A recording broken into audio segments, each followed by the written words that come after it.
Don't wait. Treatments are available. Ask a retina specialist about FDA-approved treatments for GA and go to GAWon'tWait.com. It's Window Nation's semi-annual sale, and it's a big deal. Right now, get 50% off all windows, along with no interest for 5 years, plus bonus savings when you schedule a consult today at 866-90-NATION or windownation.com. The Triangle is going to be hopping this summer with great soccer. June 5th through the 10th is TST, a 7-on-7 men's and women's tournament at Wake Med Soccer Complex featuring 118 matches. Then July 23rd, International Giants, Manchester City, and Celtic face off at UNC. Save 10% off tickets by going to fcseries.com/Carolina. Use promo code TRIANGLE. That's fcseries.com/Carolina, promo code TRIANGLE for 10% off. This hour of buzzer-beating, nail-biting, edge-of-your-seat sports action on 99.9 The Fan is powered by Ritchie Law Firm Injury Lawyers. Visit GotBryan.com. That's GotBryan.com. WCMC-FM HD1 Holly Springs.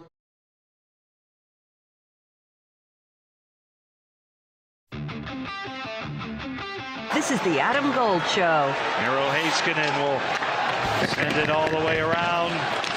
Manson hurried up by Duchesne. Pavelski. Matt Duchesne kicks it to his stick. Duchesne, Pavelski downstairs. Duchesne on the wall. He'll take it in front. It's available. Fought for. Loose. They score! It's Matt Duchesne! He wins it in double overtime. And the Dallas Stars are on their way to the Western Conference Final.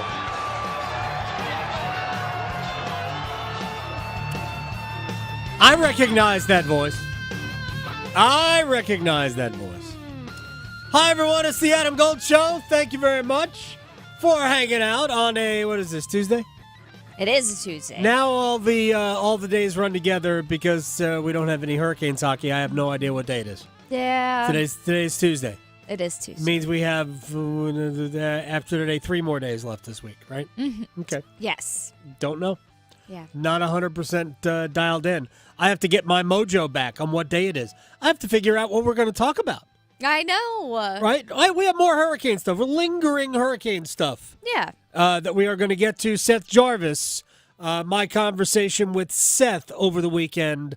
A quick one, but it's always fun talking with Seth, who dealt with a torn labrum and a torn rotator cuff. Yeah. That he got 15 games into the season. It's mind-blowing to me. A lot more injuries than people anticipated. Like a significant injury that he played through for 65 regular season games plus the playoffs. And scored a bunch of goals. He was tremendous. So we could only expect 60 goals with 2 good shoulders next year. All right.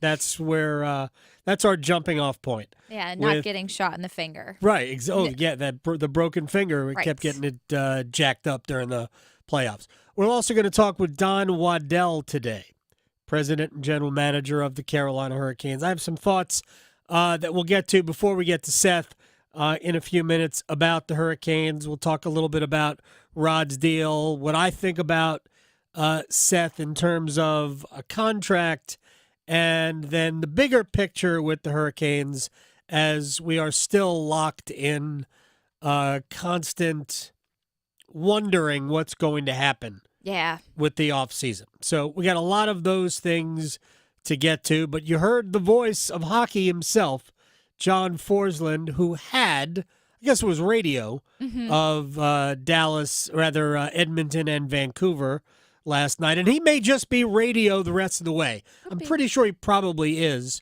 because TNT's got Kenny Albert, and there's only one series left, and they've got one, and ESPN's got one, so no room at the end for John. But John will have some radio, and we'll talk to John throughout the playoffs anyway, but let's start.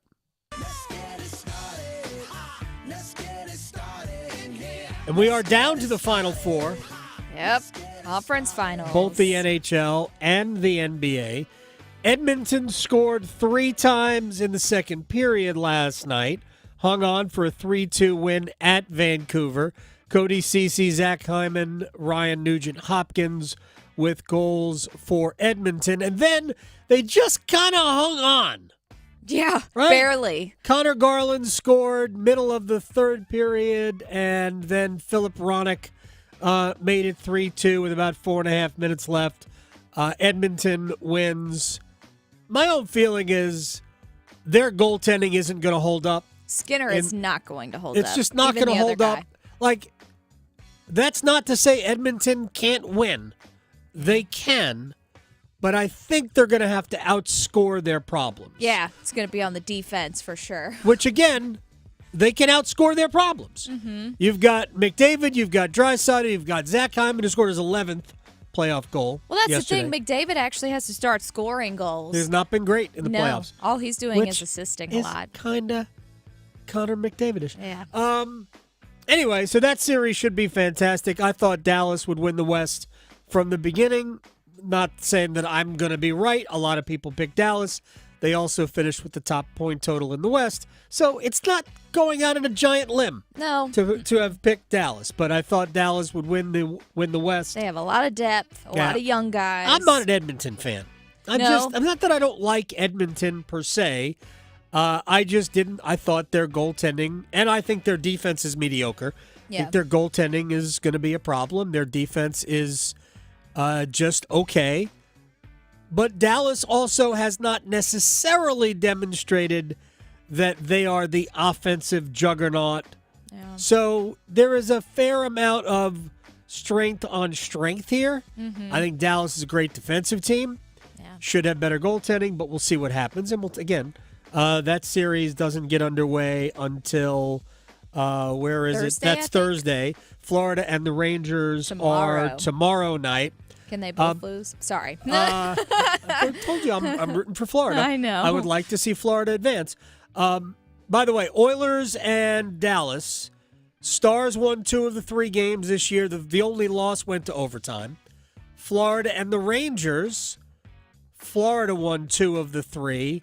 The loss also went to overtime. So none of that matters. Yeah. I just want to point that out. It's good to know, though. But give me Dallas and the Panthers for the third all-warm weather Stanley Cup Finals in the last 5 years. That would be funny. So, seriously, it might be the only 3 we've ever had in terms of warm weather cities. Dallas, I think, falls into that category. Vegas and Florida last year, I think Vegas falls into that category. I would say so. And Tampa and Dallas in bubble hockey. Of course, those games are all played in Edmonton. Right. So it didn't matter. But in terms of cities who are represented, all warm weather. The South doesn't know anything about hockey. And the truth is that when we get to this point in the season, they're all warm weather cities, pretty much. Pretty much. I mean, it's not balmy in Toronto now. Sure. Not that we have to worry about Toronto in the Stanley Cup Finals. But ultimately, we're just talking about would the city be considered warm weather? Dallas, I think, yes. Florida, obviously. Yeah. All right, to the NBA. Celtics will open their Eastern Conference Final Series at home tonight against the Indiana Pacers, and the yellow brick road that has been paved to the NBA Finals for the Celtics continues.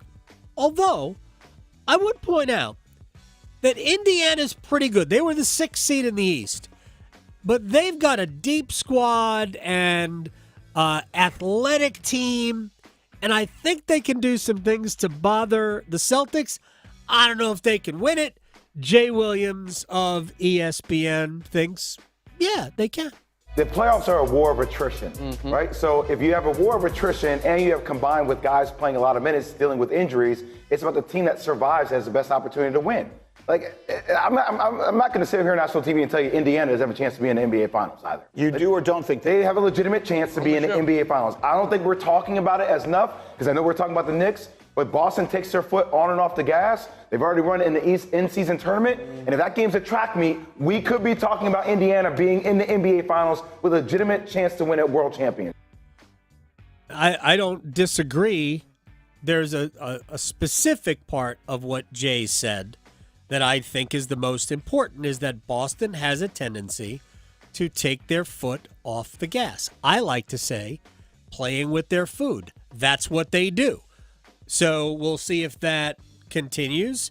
I think if Boston takes this entire thing seriously, I think they'll win. Kendrick Perkins from ESPN. Also, a word of caution. I mean, right now they're playing with house money, right? And that's a dangerous thing if you're the Boston Celtics, right? Having a team that no one is given a chance, but they believe in their locker room. And when you think about the players that they have a mixture of old guys with young guys growing into a complete team. And it's more so dangerous when they're led by a veteran who has championship experience in Pascal Siakam. He has been the best player for the Indiana Pacers consistently. And we've seen them set the tone time and time again. And so at the end of the day, it comes down to the Boston Celtics focusing on them, because if they walk in believing the hype and believing that this Indiana Pacers team cannot play, they're going to be in for a long series and they could possibly get upset.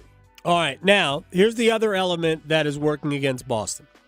And again, that series starts tonight in Boston. By the way, real quick, I like the fact that all NBA and NHL series, there are no extended breaks in between games. Every other day for every series, all 4 series, every other day. Yep. That is, I know. Thank you. We don't have 2 days off in between games for no stupid reason. All right. And Evan Cohen speaks to this from Unsportsmanlike, our friend Evan Cohen, is that if you're the Celtics, you ran away with the East. I mean, we knew the Celtics were going to have the number 1 seed in the East like in December. It was obvious nobody was going to touch him. Milwaukee was either too hurt or not good enough, and they fired their coach when they were at the high water mark of their season.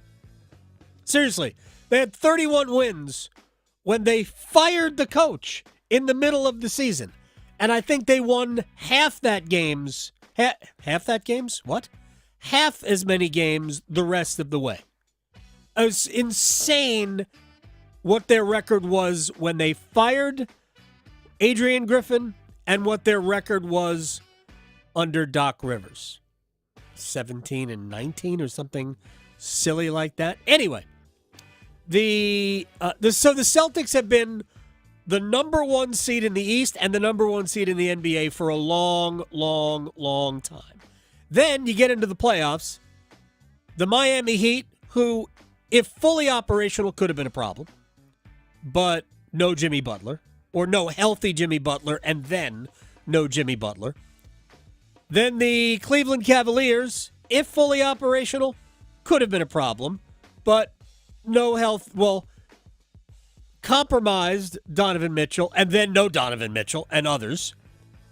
And now you're getting a fully operational Indiana Pacers team, but they were the 6th overall seed in the East. Had it been the Knicks, again, would have been a fully compromised Knicks team, but a healthy Knicks team would have been a little bit more problematic for them.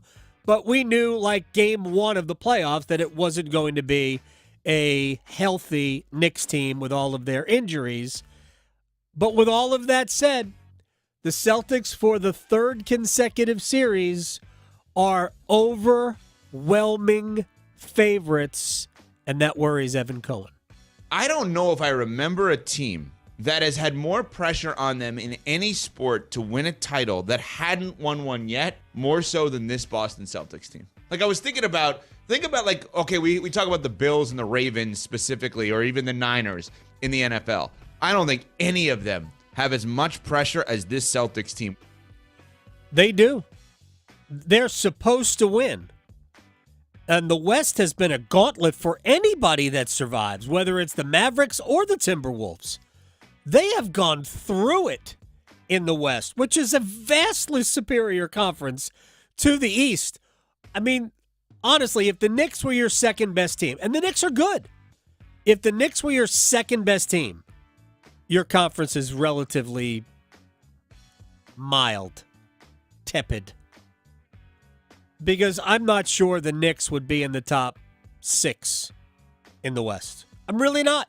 They're not better than OKC or Minnesota or Denver. Clippers is kind of close. Definitely not better than Dallas, in my opinion. So I think the Knicks might have been like a 5 or a 6 seed in the West. In the East, they were the 2. Timberwolves and Mavericks tip off tomorrow night, Western Conference Finals.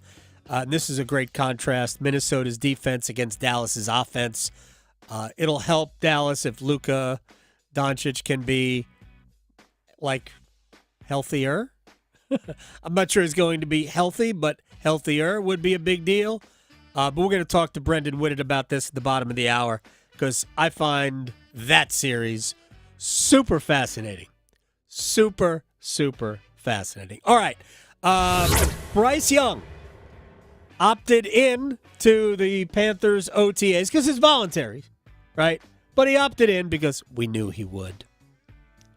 Dave Canales, the head coach of the Panthers, says that Young is doing fantastic. Yes. After day one. Fantastic after day one. He's mastered the concepts and footwork. Mastered. Glowing reviews. Mastered the concept of standing up and throwing a football. The Good. adjectives are great.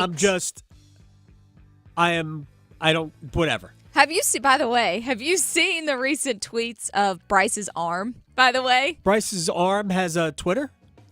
No, well, yes, but no. No, people are taking pictures from the camp and looking at his arm because he's, like, jacked now. Oh, is he? Yes. Oh, was he walking around making muscles? He was bulking over the season. Good for him. He's fired up. He was on that, I don't know. He was hanging out with The Rock. I don't know. Exactly. Anyway, so I don't know that he was named, voluntary OTA day one MVP or not. I don't know if they've handed that award out yet. But here is Bryce talking about, there's a lot of things from Bryce here. The new additions, Deontay Johnson, Xavier Legette, the new tight end from Texas, all of that. Bryce Young on the new guys. I'm really excited. Have some new pieces, and now it's, now it's on us to put the work in, to build the chemistry, to get the reps on the field, and to make it translate. I'm grateful for the guys that are coming in. They all have, really good work ethics, great attitudes, great outlooks. We all want the same thing. We all want to win. We all want to, contribute to winning in whatever capacity we can, give all for the team. So, we're all excited for that. It's always good to just have new juice, have different juice, and now it's on us to do the work to make it translate. I love Bryce. All right, now we talked about footwork. Bryce on footwork. There's certain, if it's this, this concept where we have this footwork, which is what it's always been, very similar. But yeah, it's been little tweaks, which has been great for me, but also great knowing their why. And that's another thing about for them teaching. They do a great job of not just telling you, hey, do this. It's do this because of this. This is the reason why we do it. And you get more. For me, at least, it's easy for me to buy in knowing the why and knowing the the details behind it and have that conversation. So that's really all it is. Dance moves, right? Yeah, he's got moves. He's got dance moves. Mm-hmm. Right? That's what it's about. He is supposed to be the Danny Terrio. Okay. Look it up, kids. Of or we could just call him Jagger. That's we could moves like Jagger. He could. That would be good too. There are people my age who understand Danny Terrio. I haven't heard that name in a long time. All right, Bryce Young. Here's the thing about having read a couple of things about the OTAs already. Here's Young on his head coach. Football is very similar. You do a lot of the same things, but we definitely have some new stuff, some stuff that, for me, it's just been a good opportunity to learn and step back and, look at things from a different perspective. You look at football from one lens for a long time, and then, you get super locked in with whatever the way is of, a specific coaching staff. And, this is new energy, so a lot of new philosophy. So for me, it's just about taking all that coaching. I trust them and learning from them. So just want to keep building. So one thing he said yesterday was it was difficult last year because you had different voices. Yeah. And it wasn't like, yes, there was a time where Frank Reich was calling plays, and then it was Thomas Brown, and then it was back to Frank Reich. And then David Tepper at some point. Right, just suggesting plays. Yeah, exactly. But there were always different voices in his head. Mm-hmm. And that's never good for a rookie quarterback. All right, one more quick thing before we bring you Seth Jarvis. ACC baseball tournament starts today. In fact, Miami and Louisville are playing right now. As a matter of convenience, 2 of the Big 4 in North Carolina are in the same pods, grouped together. Duke will begin play tonight. They are the 6th seed. They will take on Virginia Tech. And then they will play NC State on Thursday at 7. So Duke and State. State is the 3 seed. Duke and State in the same pod. Carolina is the top seed. They won't play until Thursday when they take on Pitt, the 12th seed. And then the next night, Friday, they will meet Wake Forest, the 8th. Wait a second. Wake was the preseason number 1. What? Exactly. All right. Over the weekend, Carolina Hurricanes had exit meetings, exit interviews, and we all got a chance to talk to our favorite Hurricanes. And one of all of our favorite Hurricanes is Seth Jarvis, who will be here next year. And I had a quick conversation with him after the media scrum. And my question to him, when you were driving home Thursday night, after it all ended, what were you thinking? Not a lot of good things. The guys, basically, just knowing the situation with everything. Just how tight this team was, knowing that a lot of guys might not be back. So it's tough. It's tough to go through that, especially for me, because these are the only guys I've ever known. I've been around pretty much all of them my whole career, so it's been tough. One guy I just spoke with, Jordan Martinook. I know you got a chance to play with him a lot this year. What was it like playing with him? What did you learn from him? Just the power of hard work. I think that's what he epitomizes, is his effort level and just how much you can do with that. And he's someone that I think everyone in this room would go to bat for every day, just knowing he'll do anything for the team. He loves the guys, and someone that if you can reciprocate half the love he has for the guys and the game, you're going to be in a good spot. When you've only been here half of his tenure here, but the culture, everybody talks about the culture of this team. I mean, I don't know how you look at it, but to me, he's part of it. He's a huge part of it, the way he plays. Yeah, he is the culture. He's if you probably searched up how to play our game, he'd be the first guy that comes up, just all out effort all the time, and someone that, like I said, does every little thing for the team. Your year this year, how you became you and Jordan going out first and penalty kill and the power, all of that. Did you foresee this happening, and what are your thoughts on what exactly did happen? Yeah, no, not quite, but I was begging them all last year to get me on the penalty kill and give me a chance. So they did a little bit at the end of the year, and then this year I had an idea I would get a chance, but I didn't know I'd be with Steeler on the first power play or first penalty kill unit, taking face-offs, stuff like that. So I was just really grateful for the opportunity, and I just wanted to make sure every time I went out there I was just not messing up as much, but making sure I had made an impact and was able to help out the team. Yeah, I mean, I didn't realize you were 8th in the Selke voting. Congratulations on that. But honestly, I mean, Rod isn't putting you out there first with Jordo if you're not doing what he wants you to do, and that's he always talks about defense first. Mm-hmm. So, what is your off season? I know obviously getting healthy is your off season. First of all, how many games in did you suffer the injury? Probably within 15, 20. Really? It was played the entire season with a was it right or left shoulder? Right. That's probably not good for your shot. No, I don't know how it works. I think it'd be better because the brace I had on was pretty restricted. Okay. So my top hand, I could move everything. So bottom hand, it was a little. I hated it a little bit because the back hand I couldn't pull my shoulder over, so I didn't have enough range of motion. But I think that was probably the best case scenario. Did it impede you in certain situations where I would do this, but I can't because of that? No, No, Okay. I would dive head first, shoulder first in the board still. No, I'm talking about like scoring. Oh, no. No, you didn't show any fear with your I body. No, I don't think so. I think for the most part it was pretty normal. Just like I said, the little bit of range of motion on the backhand was probably the only thing. All right, so what is your off season? Get healthy, and then next step for you in your growth as a player. Yeah. I mean, I just want to keep improving every day just a little bit. Physically is going to be huge for me. I'm getting into those kind of years where you can put on muscle and be able to make some jumps that way. So just getting more grounded, I think.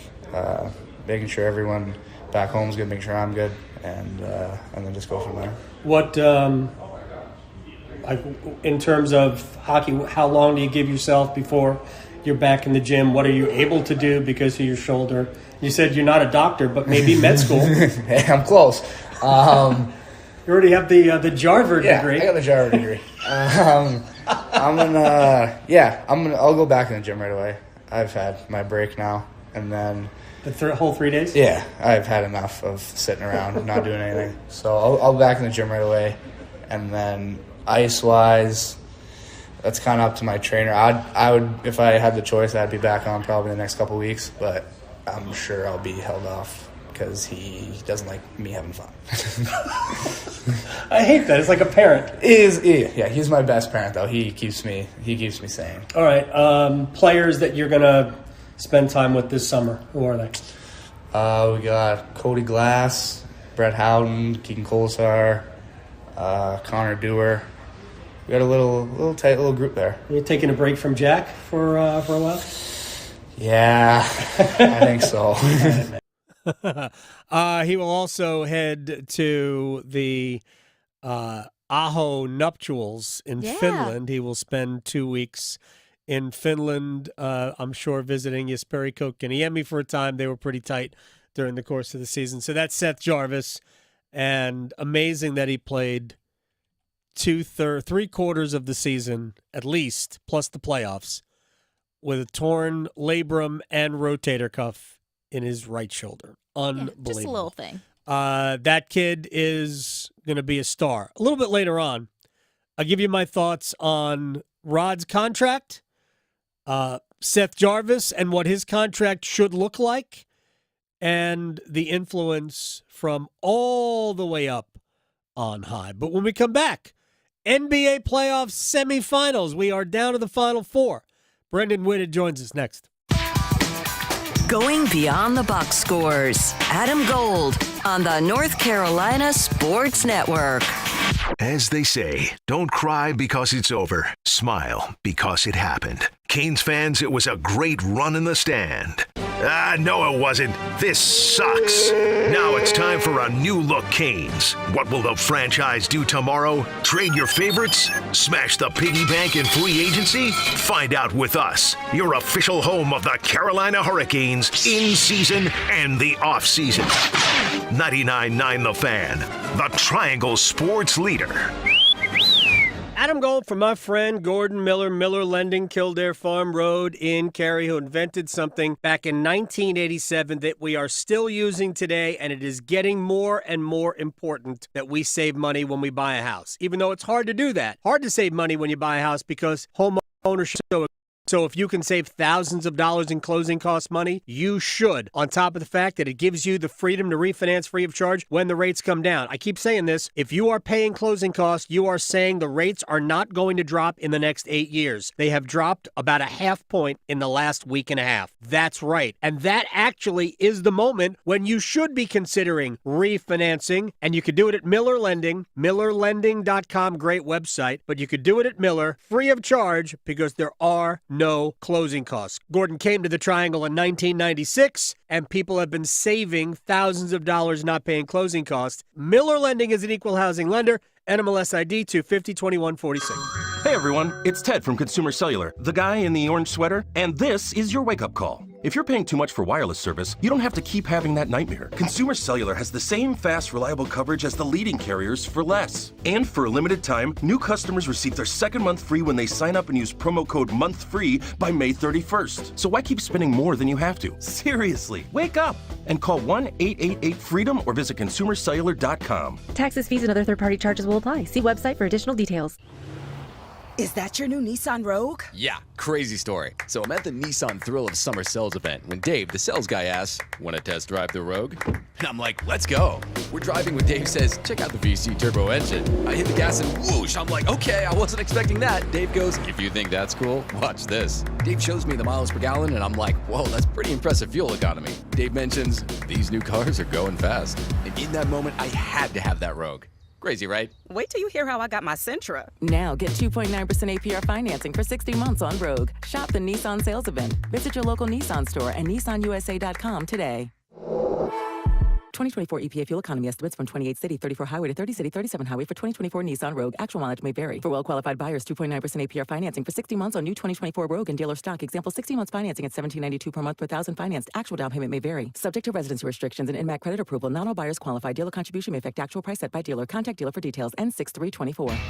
Nothing makes being outdoors better than having the right gear and the right crew. So here's an idea. Let Mountain Dew supply the gear and you bring the friends. Because when you buy specially marked multi-packs of Mountain Dew, you can collect points and earn epic limited edition outdoor gear. So buy Dew, collect points, get gear, and get outside with Mountain Dew outdoor gear. Open to legal U.S. residents 18 plus. Subject to program terms at dewoutdoors.com. Age 12/31/24. Void or prohibited. For a limited time at Circle K, get 3 20-ounce ice cold Mountain Dews for only $5. Only on the Inner Circle app. Do the Dew. CertaPro Painters knows how important your home is to you. That's why they're focused on helping you bring a fresh color to your home. And you know you can trust CertaPro Painters to get the job done right, even in those hard-to-reach places. I'm Adam Gold. I had them do my house one time, and we have vaulted ceilings. They did it all. And each CertaPro Painters business is independently owned and operated. In other words, they live right here in our community. You can schedule your free estimate online at CertaPro.com. That's Certa with a C. Choose happy. Choose CertaPro Painters.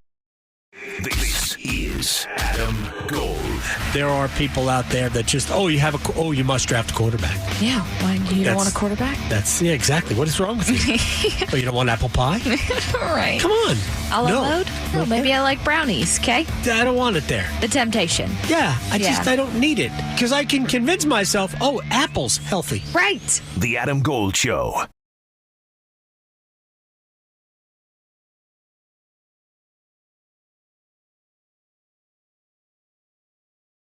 It's the Adam Gold Show. I'm Adam Gold. Victoria producing the program. NBA Final Four begins tonight. It is the conference finals. Indiana at Boston, then Dallas at Minnesota in the West. I think fascinating. Well, it's obvious that the Celtics are the overwhelming favorites to win the NBA title. By far the best record.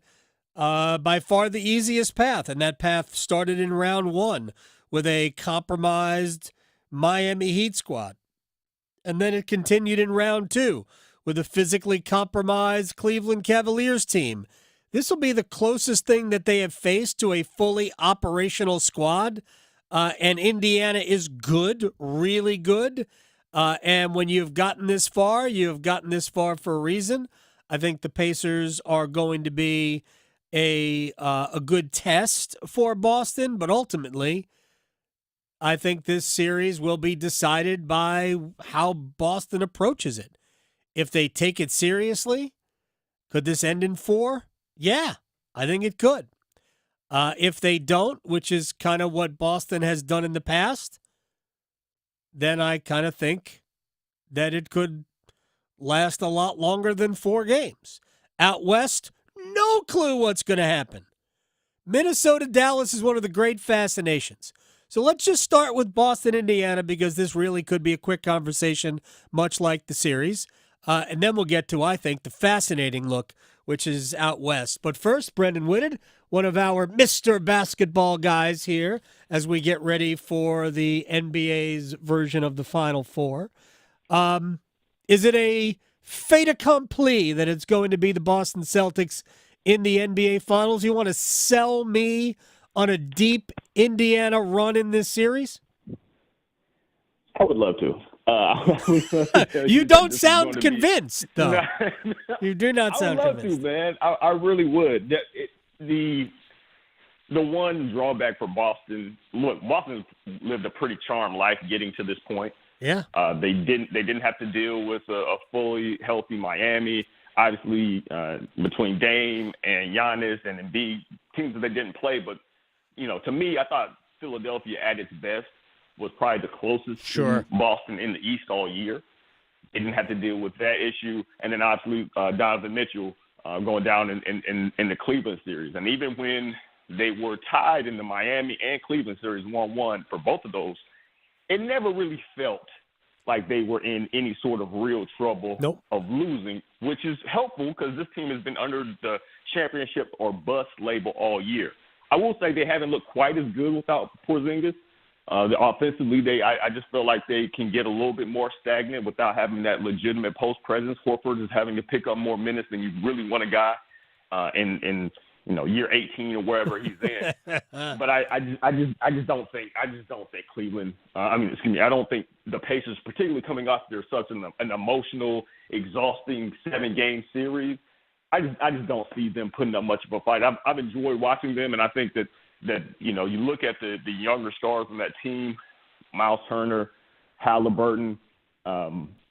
There's and Pascal Siakam has been huge for them, and those two, when they've played together, their minutes have been as good as pretty much anybody's.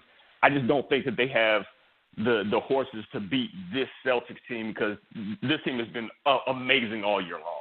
By the way, Kristaps Porzingis has been ruled out of Game 1 tonight, but it sounds like Boston expects to get him back at some point in this series. Don't know what level of Kristaps Porzingis they're going to get. Injuries have been the case in the East all year long, right?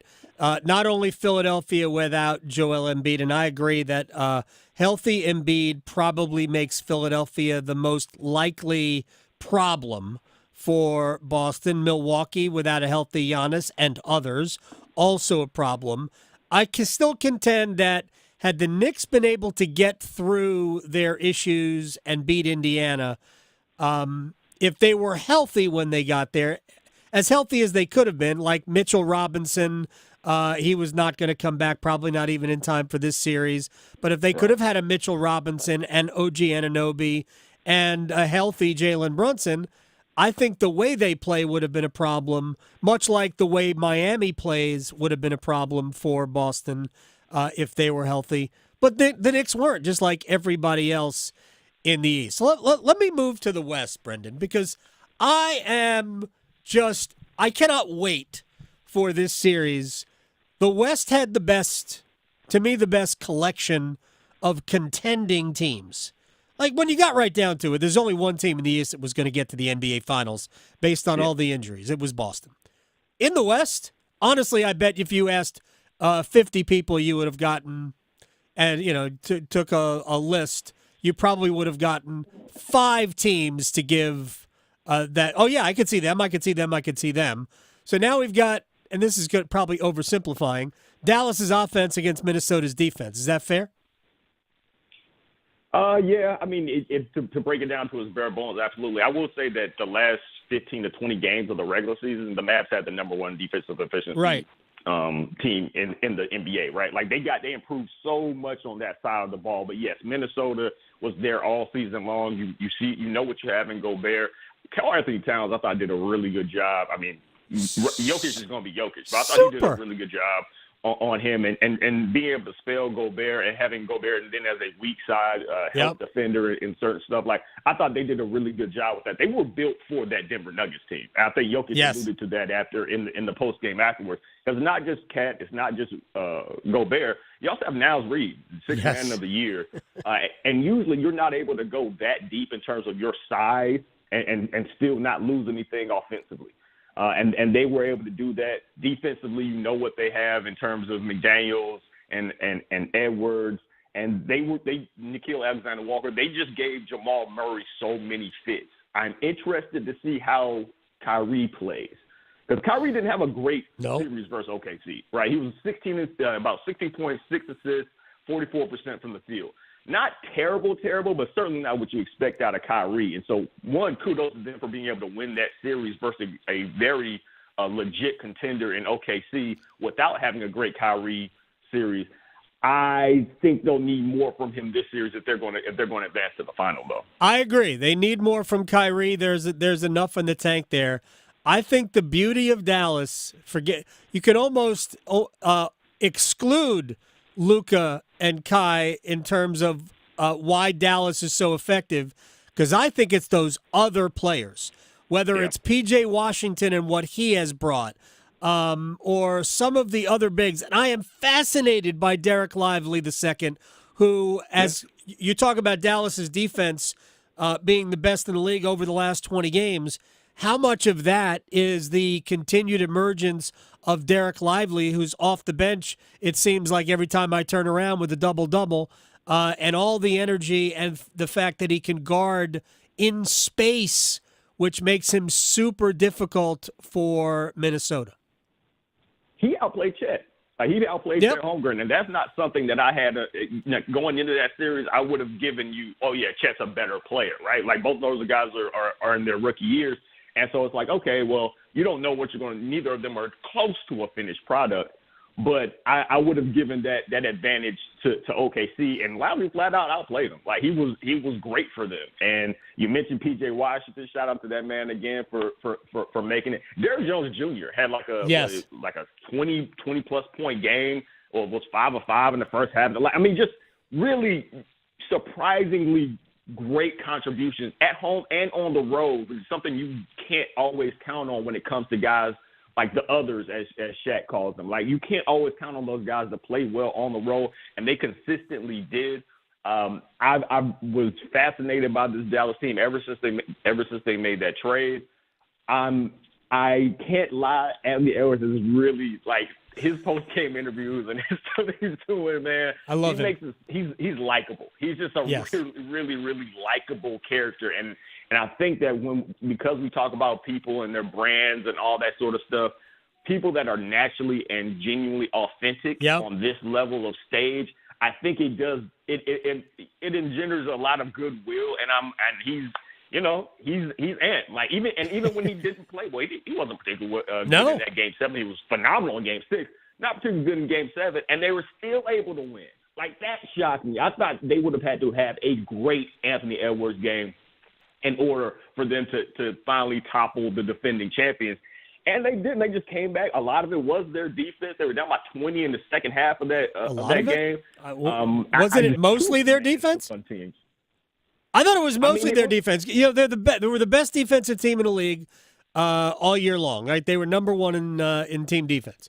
I thought when they got down 20, they just decided that the only way we have a chance is to lean into what we're best at, and that's defense. And I thought from that point on, nothing happened for Jamal Murray, and that was on Edwards and McDaniels. I thought it was that aspect, and you talked about Gobert as a help defender. Karl Anthony Towns did the better job on Jokic in terms of post defense, and they were using Gobert as a rover, as a help defender, because Jokic on Gobert was a mismatch in favor of Jokic. He destroyed Gobert as the primary defender. I thought Minnesota showed a lot of variance on defense. I think that will ultimately be a problem for Dallas, but I just don't know if they can really score enough. I like the Mavericks in the series. Who do you like?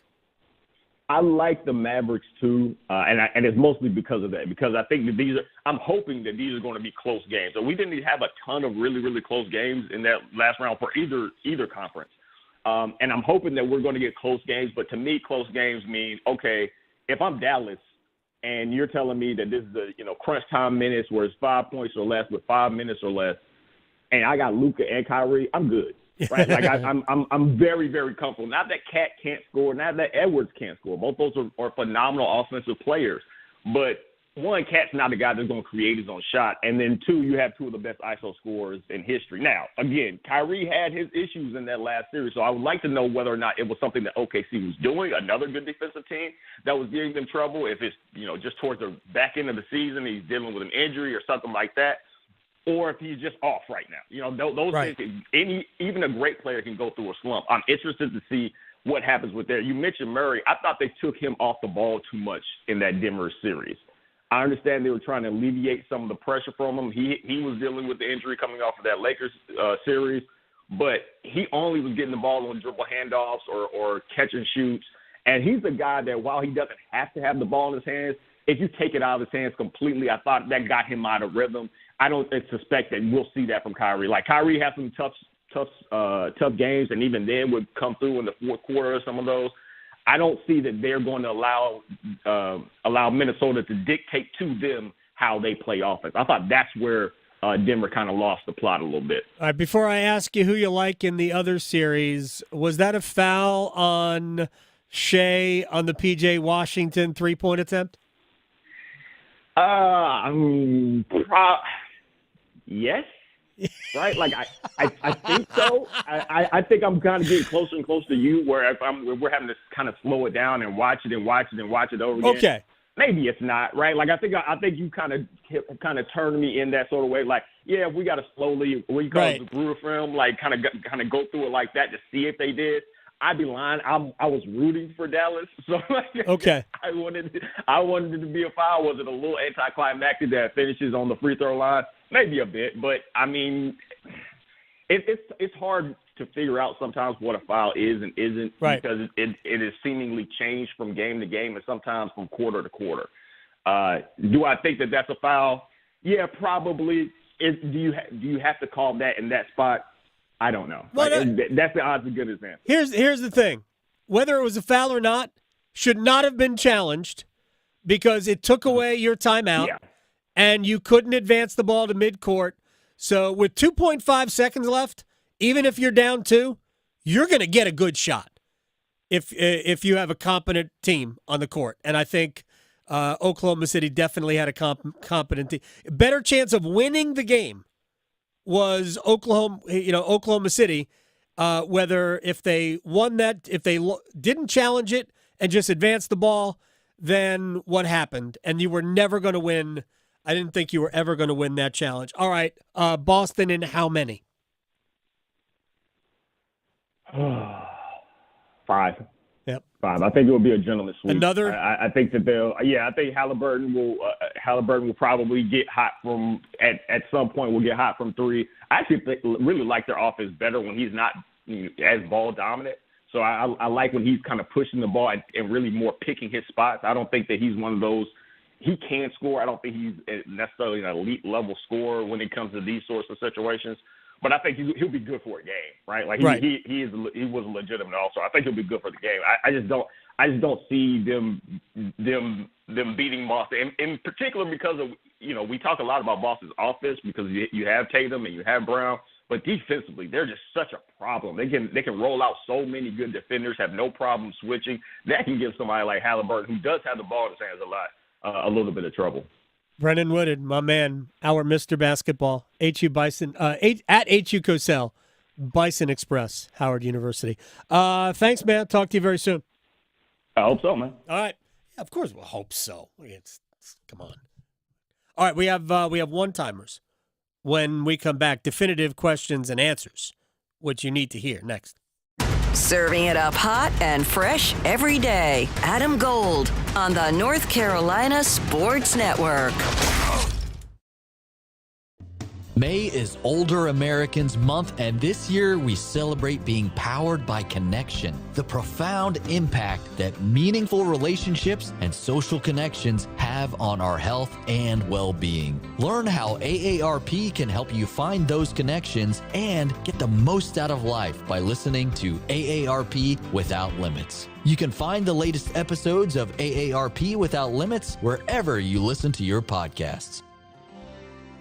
Friday Night Lights returns to Charlotte Motor Speedway. Get ready for tailgate tangling, bumper banging action when the NASCAR Craftsman Truck Series gets ready to rumble in the North Carolina Education Lottery 200.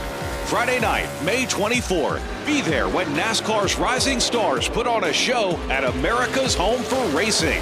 Kids 12 and under get in free. It's the perfect kickoff to your Memorial Day weekend. Get your tickets at charlottemotorspeedway.com. The PGA Tour's next stars return to Raleigh for the UNC Health Championship. May 30th to June 2nd, hosted a few short miles from downtown at Raleigh Country Club. Feel the excitement watching Korn Ferry Tour professionals compete at one of the Triangle's most exciting sporting events of the year. From the stadium-style 17th hole to the expansive viewing areas, it's a fan experience you won't want to miss. Great golf and great food from Empire Eats Restaurants and Two Roosters Ice Cream. Get your ticket today at UNCHealthChampionship.com.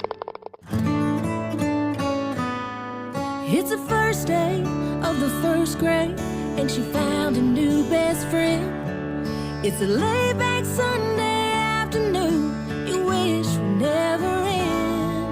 The homemade taste of Bluebell and good friends gathered round. The good old days are being made right now. Grab a frosty mug and try the newest flavor from Bluebell, A&W Root Beer Float Ice Cream. A creamy vanilla-flavored ice cream swirled together with an A&W Root Beer flavored sherbet. A new way to enjoy your favorite root beer float. The good old days are being made right now. The good old days are being made right now. Look for Bluebell ice cream at your local grocer and pick up your favorite flavor today. At North Carolina Farm Bureau Insurance, we like calling North Carolina home because being local matters. It's why in every county, we have agents whose hometown is your town. That means we're there when you need us most, with personal service you'd expect from a friend or neighbor. North Carolina Farm Bureau Insurance. Helping you is what we do best.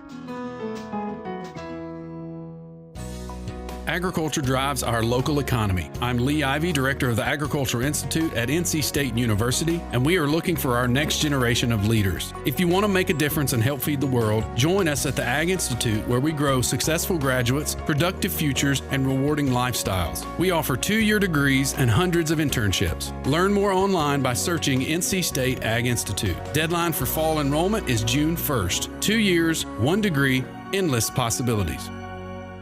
NC Medicaid is for people just like me. Adults who don't have children. People who serve. People who do the heavy lifting. Child care teachers. Full healthcare coverage at low or no cost. Doctor's visits, emergency rooms, and prescriptions. So if you applied before and didn't get it, apply again. NC Medicaid covers more people than ever before. NC Medicaid is for more people. See if you qualify at medicaid.nc.gov. This is Adam Gold. It was crazy, too. After the first period, the shots on goal, the Maple Leafs goalie didn't even have to do anything most of the game. Yeah, Joseph Wall was bored. Yes. In the first period. He was knitting a sweater at one point. I mean, lovely. A lovely sweater. He was making syrup. I mean, it was weird. The Adam Gold Show.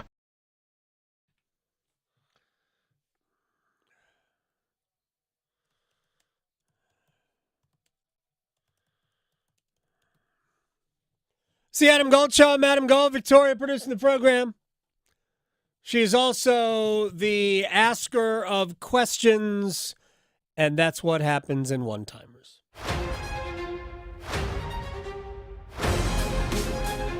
Yes, and I do have a hockey one, but however, let's start with some football. Dave Canales said how he is so impressed with Bryce's accuracy and footwork. He doesn't even have to worry about who he's throwing it to because he's that confident in his accuracy. So, do you actually believe that Dave Canales feels this way about Bryce, or would he actually even tell us if he had concerns right now? No. I'm sure he feels that way. Yeah. Honestly, when does the Hall of Fame vote? When the Hall of Fame should vote soon, right? Mm-hmm. For Bryce. Yeah, right. Based on the accuracy. They should put that in there right now. I'm buying in. I'm buying everything Dave Canales is selling. He's that convincing. He is very convincing. Of course, he's going to say what he's part of developing Bryce Young is developing his confidence. Mm-hmm. So he needs to hear from the head coach he needs positive reinforcement all the time. All the stuff, and Canales admitted it, it's all vanilla. It's all easy stuff. Mm-hmm. I know Darren Gant would push back on vanilla being, right. He thinks it's boring. Not exotic, right. But it's all just very basic stuff that he's doing, but you have to master the basics. So, yeah, I'm buying that.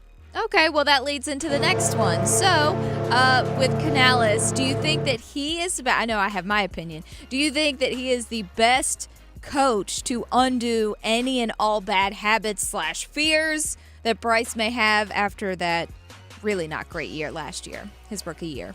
I don't know how to process, is he the best coach to do that?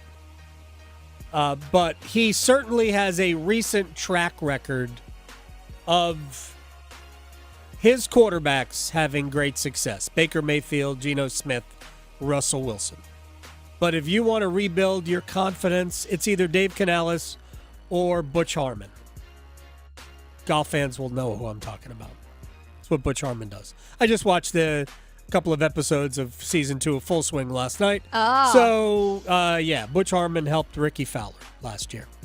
Okay, I see. Well, moving on to a hockey question, just one for today, because I feel like more is coming out about Necas. So Necas' dad has talked a lot about his displeasure with how Necas has had, his time on the ice, how the Canes have utilized him, but also a friend of his and a former Cane, Peter Mrazek, has also spoken about some similar things. So, do you think Necas is actually disgruntled, or could this be the same tactic that people tried to use with Rod to get him his contract? Necas wants a higher level of responsibility.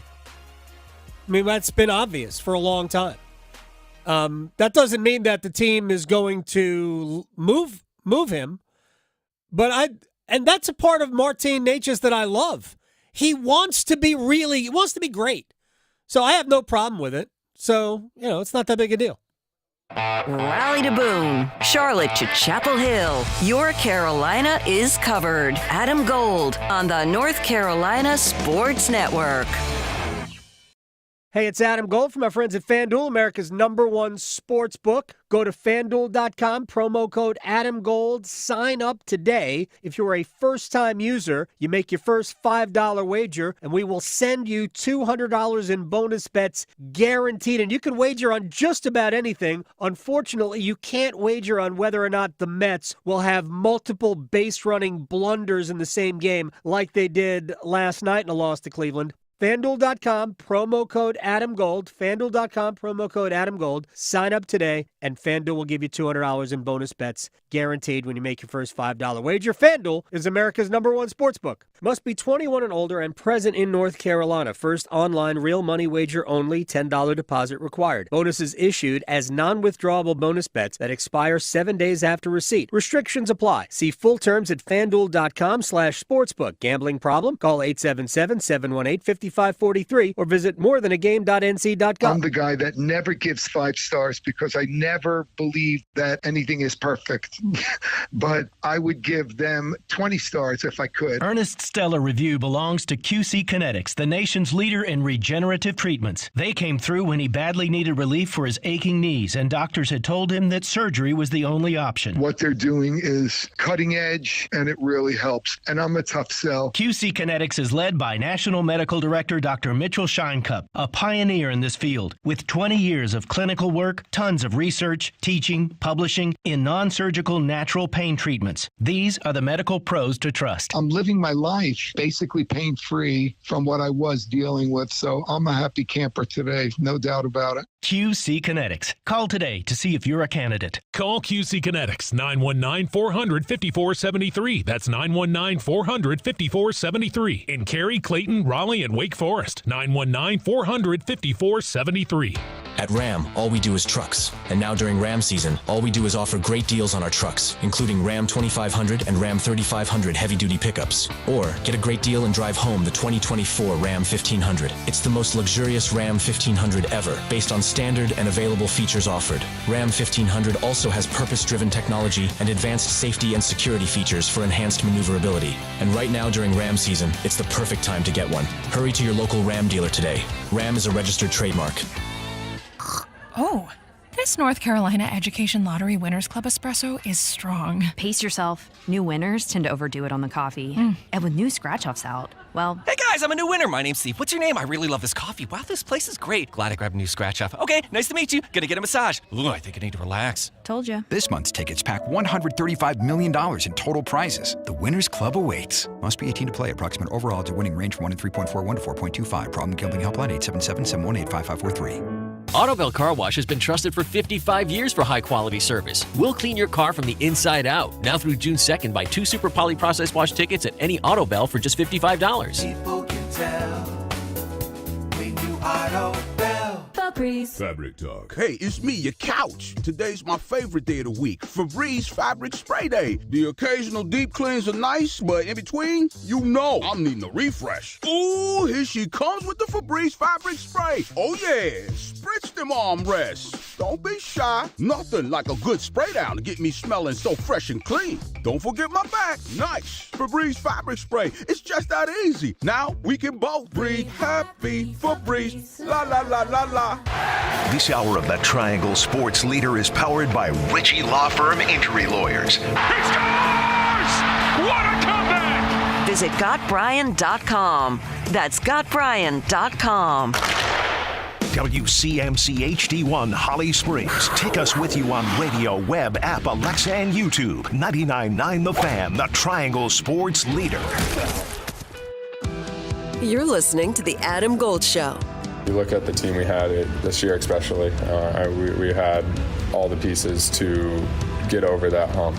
I mean, you look at the games we lost to, every game was a one-goal game again, where it's frustrating. You lose games in overtime, you lose games in the last period there, and so it's frustrating in that regard as we're right there, but you never get over that hump, and so that's frustrating. But at the same time, you look at the team that we had, and it's just this was definitely the year if we were gonna do it, it was gonna be this year, and so I think from that aspect, it's frustrating. There was almost a little bit of "it's over" in Jacob Slavin's tone there. Yeah, I got that vibe from it. Well, I get it. They were certainly good enough to win a Stanley Cup. Sure. They're very obviously good enough to win a Stanley Cup. And it didn't happen for whatever reason. Dom Waddell will join us later this hour. We'll talk about how easy it was to bring back Rod Brindamore. And then we get into the thought process behind certain players. Do you go, I mean, how do you value Jordan Martinook, who we know his value is more than just scoring points? Yeah, it's not just on the ice. I mean, there are intangibles with Jordan Martinook. How do you put a value on those? Yeah. So we'll talk about that. We'll talk about whether or not you try to do something long-term with Seth Jarvis now, or do you go bridge deal, which theoretically is less money, to give you salary cap flexibility today, but that comes at a cost down the road. Whenever that down the road is.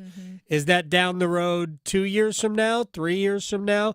Hey, if you're Seth Jarvis, you could certainly wait now, do a shorter term bridge deal, and then 3 years from now, maybe you're a 100-point scorer. And the number that you play for is a lot bigger than it is now. I don't know. Yeah. I think I know where the Jarvis camp is. I think they would prefer that longer contract today. Yeah. I think they would prefer that today. I get the impression they want to keep him around for a while. Oh, I think the team does. Yeah. But I'm talking, I try to look at these contract situations through the eyes of the player and what is best for me. I think that Seth, he's 22. Mm-hmm. He just turned 22, I think, in February. Yeah, because I was going to say he won't turn 23 until next February. Yeah. So very young. So if you do 8 years, then you're going to be young enough to get another big deal. Sure. At age 30. Mm-hmm. You want to maximize your value? That's when you then you sign the 8-year deal now. Or yeah, I mean, look at Jake Gensel. Yeah, Gensel is 30, Mm-hmm. right? And it's unlikely that he's going to get that deal, by the way, a big deal from Carolina, Yeah. Jake Gensel. But if I were Seth Jarvis, I would go after the 8-year deal today. Mm-hmm. I would do that. All right. Well, we're going to talk to Don Waddell about this in 15 minutes or so. Right now, take two. Look at today's news. Obviously, we've got we have the conference finals in both the NBA and the NHL, and Panthers OTA. It's not mini camp; it's voluntary off-season activities. And I honestly, when I got up and read the story, I read from Dave Canales everything I thought we would hear from Dave Canales. And just to dig into that just a couple of more minutes, everything in sports is about confidence. Everything. Because what you have to get to as an athlete is you have to stop thinking as an athlete. But it's not that you don't think when you're playing, you do. But what it really is reacting instinctively to situations that you see. And in order to get to that point where you're doing the right things immediately, that's where all the study comes in. That's where all the fundamentals take place. And that's what Dave Canales is talking about when he is saying, like, he was fantastic. He has mastered this. He's got to be able to have everything like so ingrained that he doesn't have to, what do I do here? No hesitation. We don't have any of that. Thinking slows you down. What he needs to get to, the point he needs to get to is to react in the way he's supposed to react, and that has to come naturally. And I say these things about, when we're talking about the Hurricanes and the power play or whatever. Every athlete gets into a funk. Every team goes through periods. I think you see it in every sport. That's why we have slumps. The best players go through periods where they're not doing what they normally do. For the best players, that doesn't last very long. For the best players, that's like 3 games. Yeah. But for most players, I mean, that could be 10, it could be 15, it could be 20 games. I think baseball's a great example of that, too, because they play so many games. They could go on like a 3, 4, 5-game slump and then be really hot. I mean, it's even longer than that. I mean, like the best hitters in the world will go, well, he's 4 for his last 51. Yeah. And true. You go, how is that even possible? You're pro? What? But in general, it's 100% about, I don't feel great about this now or that now. Let's let Bryce have a spring where things are going well. And also a coach with a more positive outlook. Yes. Right. And one voice. And one voice, because it matters. You know, in theory, I think it was cool what the Panthers tried to do. So this is going to be a rare moment where I say the thought process behind what David Tepper wanted last year was sound. Different voices, different ideas, different thoughts coming together to have one positive outlook, which has little parts of here and there to make yourself better. And I will even give him credit too. I know it's weird for me to give David Tepper credit, but in a business world sense, that probably is great. That probably works. In a business world, you have creative minds coming together, brainstorming, and making a good product. Right. On a team, however. Well, here's the thing. There are two elements to why that isn't sound. And the first is, if you're willing to blow it up so soon, which is what they did. Yes. There was never any patience expressed. Now, the theory is sound. Bunch of different voices together, giving us the best of all worlds. Because I do think you can have an offense that has wide variations. The Patriots are the best example of this. The Patriots for years, yes, they had Tom Brady. They would they never looked the same 2 weeks in a row. No.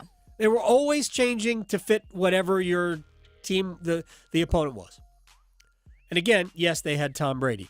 But again, the theory is fine. But there were two elements missing. The patience, which you needed to have. And the other was, they forgot that not every player is good. And if you have, I was going to use bad players, but that is not fair at all, because these are all good players at the least. Otherwise, they wouldn't be in the league. But relative to the rest of the competition, when you have lesser players trying to execute these types of things, if your offensive line is subpar to the rest of the league, if your wide receivers are not great, if your tight ends not so good, if all of that is part of the equation, it never had any chance anyway. So at all, it didn't make a difference what offense they ran, how many voices they ran, that were screaming in Bryce's ear. It was not going to work because they just didn't have personnel to do anything. And the offensive line was hurt, but I'm not sure the offensive line was great either, even if healthy. So it's like a recipe. You can't bake a cake if all you have is rocks. Yes, and dirt. Yeah. And that's it. It's a bad cake. It's a terrible cake. I wouldn't eat that cake. No. All right. Now, I wanted to talk about this briefly, and we'll get to Don Waddell on the other side of the break. Rod's contract is it's a multi-year deal. I'm guessing here. Just guessing. I legitimately have no knowledge of the length of the deal. That it's probably 3 years and 2 years of a Rod Brindamore option. Okay. Now, I'm not saying that it's definitely the length of Jordan Stahl's contract, as he referenced yesterday, but I talked about this last year when Stahl signed a 4-year extension, that it sounds to me like it's perfect. It mirrors up with what I would assume will be Rod's next 3-year contract, because the first 2 contracts were each 3 years in length. I assumed this one would be as well. But my guess is it's 3 years plus 2 options, which again mirrors the length of Jordan Stahl's contract. I don't know if Jordan Stahl's playing beyond this contract. I think at some point the miles on his body will probably have him retiring. And again, I hate to retire him, but within 3 years or so.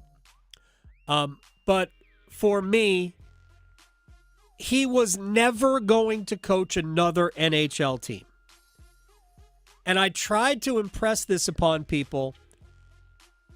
And whether or not Rod understands this, and I think he does, too many times he said publicly that he didn't want to coach another team. And the league kind of was aware of this. Not that they would not have applied some, well, we could at least try.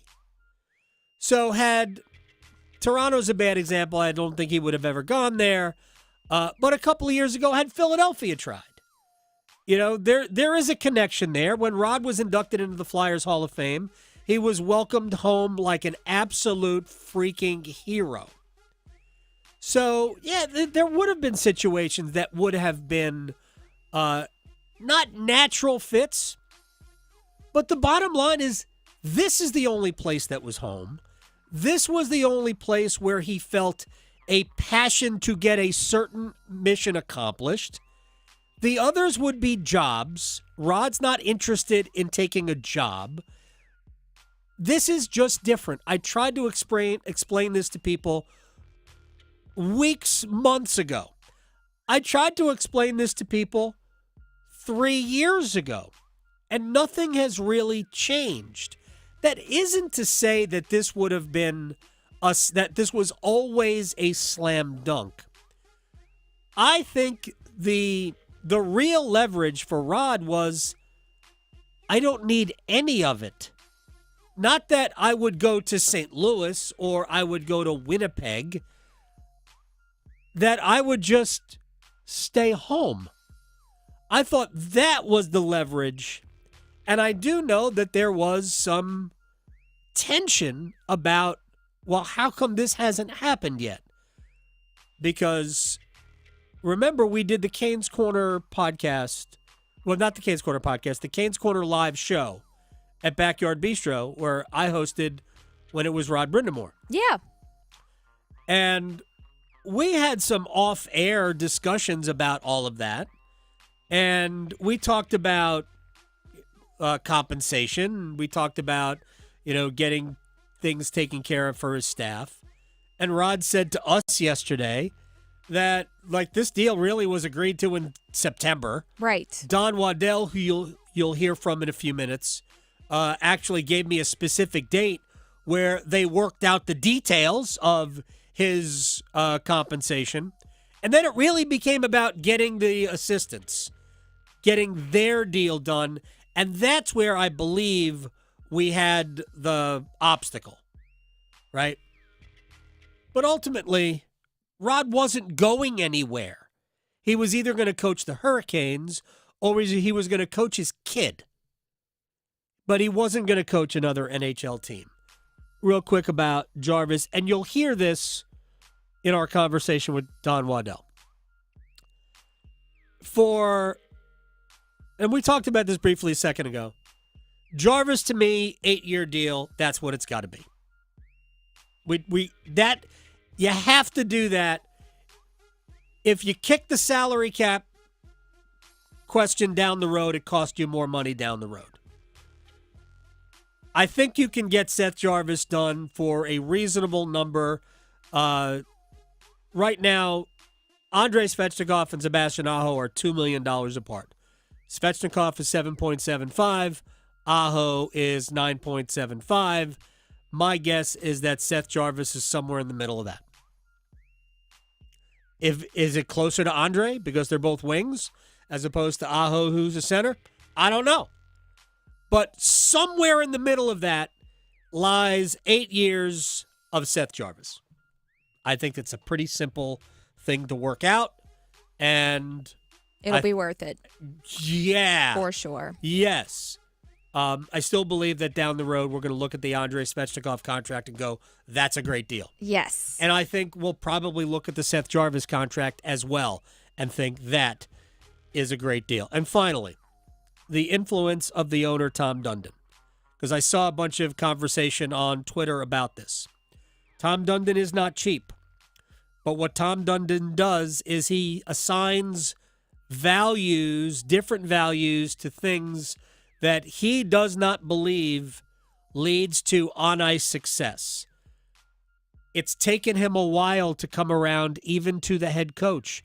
It's taken him a while to come around, and I'm not sure he has, with the general manager. It's taken him a while, and I'm not sure he has with assistant coaches. We know that broadcasting, for instance, is not valuable to Tom Dundon. He doesn't see that as impacting the ice. And a lot of things like that he does not see as impacting what the on-ice product is. He will spend whatever it takes to make the on-ice product the best it can be. A lot of that is the head coach and the assistant coaches, which he has reluctantly come to. But the other problem with Tom, I've told him this, and I have said this out loud here. Tom's fatal flaw is the desire, the need to win every negotiation. It's going to be, and when you don't win and you back away, you lose. So at some point, I want to see Tom Dundon just say, all right, I don't have to win this. It just has to be good for both sides, or not good enough for both sides, which means it was a fair deal. But we haven't seen that from Tom Dundon yet. We haven't seen it. The Aho contract is probably the closest we've gotten to it, the most recent one. And that's because he got burned the first time. All right, quick break. Don Waddell on the other side on his head coach and several significant players. Next. Serving it up hot and fresh every day. Adam Gold on the North Carolina Sports Network. Evan, Canty, and Michelle are unsportsmanlike. Are you a big rock, paper, scissors person? Absolutely. Okay, ready? Rock, paper, scissors, shoot. Man, best of three. Ready? You can't change the rules. Why not? All right, ready? Rock, paper, scissors, shoot. Oh, he got me. He got me. And she put the rock. Yes! Oh, I thought he'd go scissors again. It really is a psychological game. Unsportsmanlike. Mornings from 6 to 9 on 99.9 The Fan, the Triangle Sports Leader. Adam Gold here from my man, Coach Pete DeRuta, Capital Financial Advisory Group. He is the retirement planning specialist, a guru, a maven, whatever you want to do to call this man an expert without just saying, well, he's an expert in retirement planning. He is. Over 30 years in the arena. And if you call 888-843-0013 or text Adam to 600-700, I've got a great deal for you that will allow you to retire with peace of mind that you have enough money to do whatever it is you want to do in retirement so you don't have to pinch pennies or maybe get another job. Capital Financial Advisory Group in Apex. Call 888-843-0013 or text Adam to 600-700. Coach Pete will design for you a total retirement plan specific to where you are. Capital Financial Advisory Group. You get it free if you call today. $1,000 savings with Coach Pete DeRuta. It's bow time. Listen up, because we've got some big news to share. You might want to sit down for this. Bow Sauce is back at Bojangles. If you think you missed it, just imagine how our Supremes must have felt.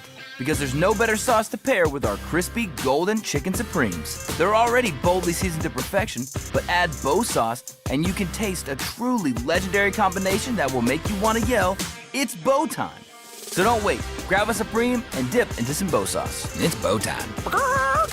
There's no time like bow time. Time to stop whatever you're doing to satisfy your craving for flavor with a Bojangles Chicken Supremes dinner. Choose a 3-piece or 4-piece Supremes dinner. Get your choice of fixin', a biscuit, and legendary iced tea. And don't forget the sauce for dipping, because Bow Sauce is back. That's right, Bow Sauce is back. Hungry for flavor and value and love the Bow Sauce? Then it's bow time.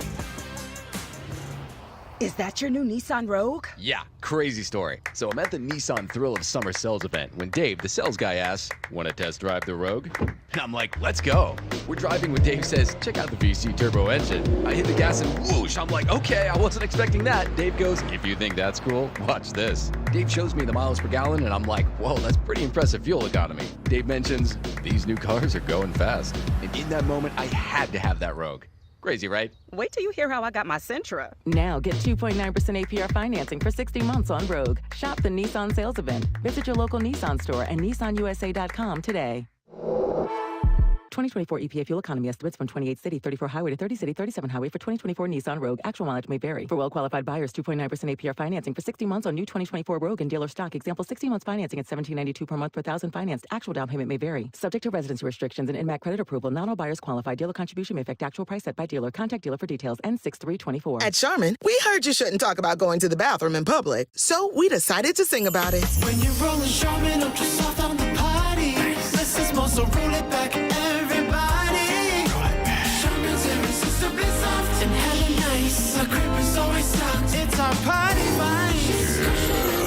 So what chicks feel fly. So what? Everybody wanna touch the sky. Charmin Ultra Soft is irresistibly soft and more absorbent, so you can use less. Enjoy the go with Charmin. This is Adam Gold. I got news for you. If I see a hammerhead shark swimming near me in open water, nope, we're gone. Bye. We're done. I'll be on the dock. I'm done. I've seen Jaws. Can't fool me.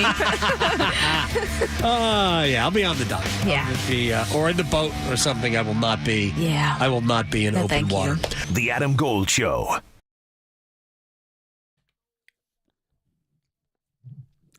It's the Adam Gold Show. I am Adam Gold.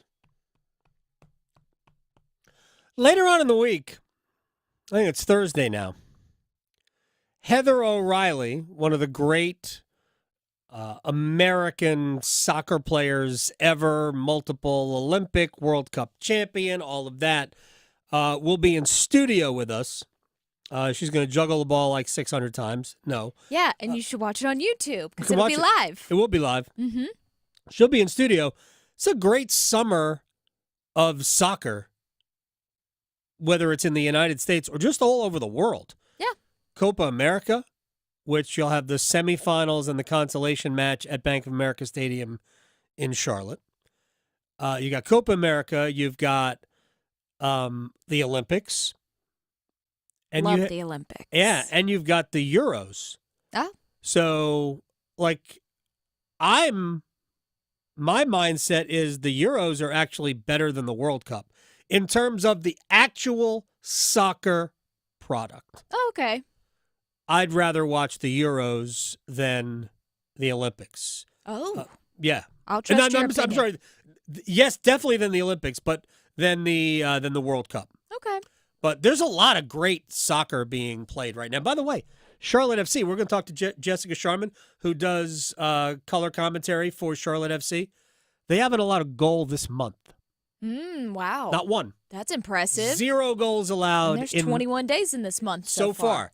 They've played 4 times. They have yet to allow a goal at any point. All right. To another sport entirely. And yesterday, the head coach and general manager of the Carolina Hurricanes, Rod Brindamore and Don Waddell, met the media. Yesterday, we we had Rod on live, actually, but I taped the conversation with Don Waddell, and it starts, and I think, a humorous way.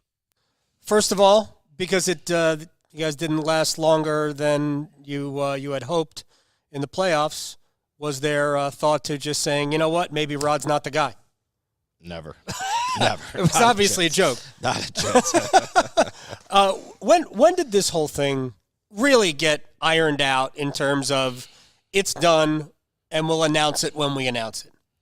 I think Rod and I met on December 28th in Nashville. That's the date. And by January 3rd, we pretty much had figured out the money. The money was the big thing. And then for some reason, it just kind of went quiet for no reason. We got to the trade deadline, and nobody wanted to talk about it. Right. And then, of course, after the trade deadline, we sat down again, and he talked about, his assistant coaches, that he wanted to make sure he got them all done. And we had some language just to work on. So, that's why I've said all along, I always felt it was going to get done.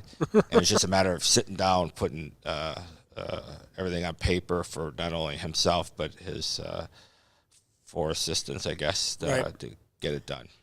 I mean, it took on a life of its own. And I remember during the playoffs, the first round of the playoffs, it suddenly like ballooned up and became an issue again. And because there's a personal connection that I have with him, that it just got me angry that why are we even having this conversation? Why not just announce it then, just to shut everybody up? It took distraction away from our players and put it on Rod and I. So, there wasn't any real reason other than, Rod. He's a coach. I come down every day. We meet every day. The last thing he ever wants to talk about is his contract. Right. Last thing in the world, right. Let me just tell you. And so, we were just waiting for the right timing and everything. And then, we talked about doing it after the first round. And then for whatever reason, we didn't. And then we said, all right, regardless of what happens, we'll do it after round 2. But I think both of us had put the national media rumors to bed by that time. I actually talked to Sebastian about this yesterday. And I said, was it a distraction? He goes, no, we knew he was going to be here. Yeah. So the outside perception was always weird, but they were still talking about it. All right, let's get to, you've got 11 free agents. It's 8, I think, are unrestricted. There are 3 restricteds.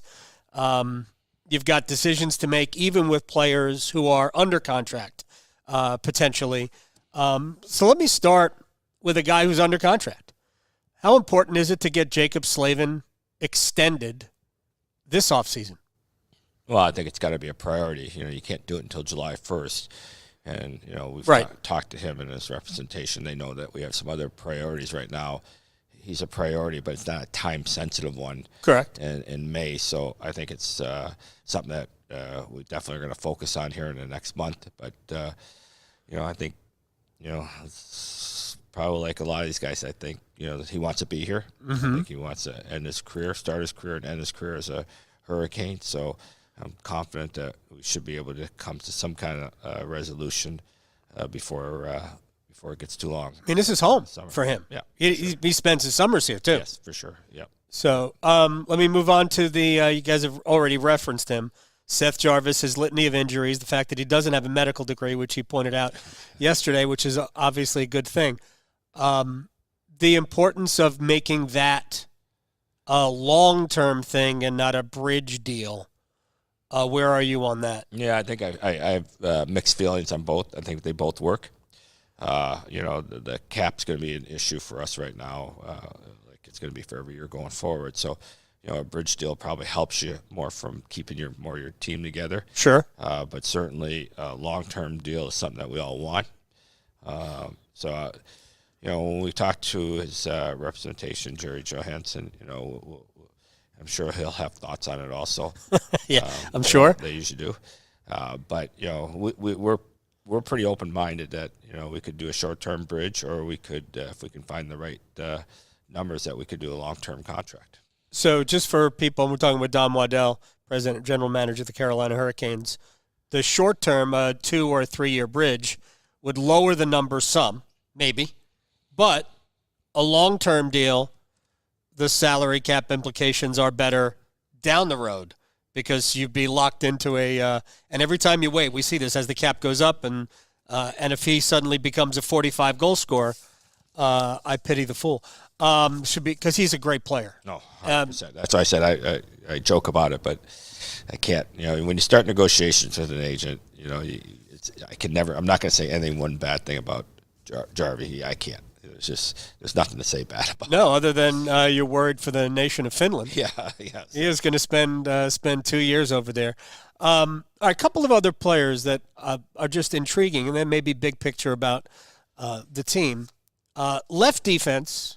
Because Rod likes to go lefty, righty. Even though Orlov can play his right side. Left defense seems like it's certainly good for next year. And if Nikishin comes over, you're good beyond next year. Right is another story. Behind Brent Burns right now, there's no other right D under contract. Correct. So let's start with Jalen Chatfield. The importance of figuring out something for him. He's one of those late bloomers who, I know when you talk about Seth, there's more to give. I'm not sure that you don't see the same thing about Jalen Chatfield. with the way he progressed over the course of the year. Right, and we've had multiple conversations with his agents, Darren Ferris, and with Chatty yesterday, myself and Rod both, and that's a priority for us to try to see if we can come to a deal that we both can live with going forward. So, and I think it might be a shorter-term deal because of what you just said, his upside. Maybe we don't all know what his upside completely can be, and he plays a couple more years and keeps moving up the ladder as far as minutes. That he'll get paid a big contract at some point. I mean, his minutes got up in the playoffs. Yeah, and he deserved them. Oh, he and Orlov both, right? Yeah, they both deserved it. So I mean, I don't know how much you pay attention to the analytical side of all of this, but you could argue that they were your best, most effective defensive pairing in the playoffs. They really were that good. So Brett Pesce, coming off an injury year, and he ended the year hurt. He battled through a lot of stuff during the course of the season. Where are you with him? And, I mean, he's not necessarily an offensive player, so the numbers aren't going to be high, but he's got an injury history. There's a lot of complicating factors there. Yeah, it is. I mean, he's a shutdown guy, let's face it. He's not going to run your power play. He's not going to get a lot of points, but he's a shutdown guy, which is important for our team, especially we're, more of an offensive built team offensively with our forwards. So, he fits right in that bill, him and Shea and Chatfield. That, I mean, we can't probably sign them all. Right. So it's like who wants to go first and get their deal done. And like I said, they have this right to go to July 1st, but we can't sit around and wait either. Right. If other players are available, we're going to have to make a move. So we're hoping that we can have some good talks here with the agents here in the next little bit and see if we get something done. When Rod took over and the culture changed, it's probably coincidence, but Jordan Martinook also showed up that year.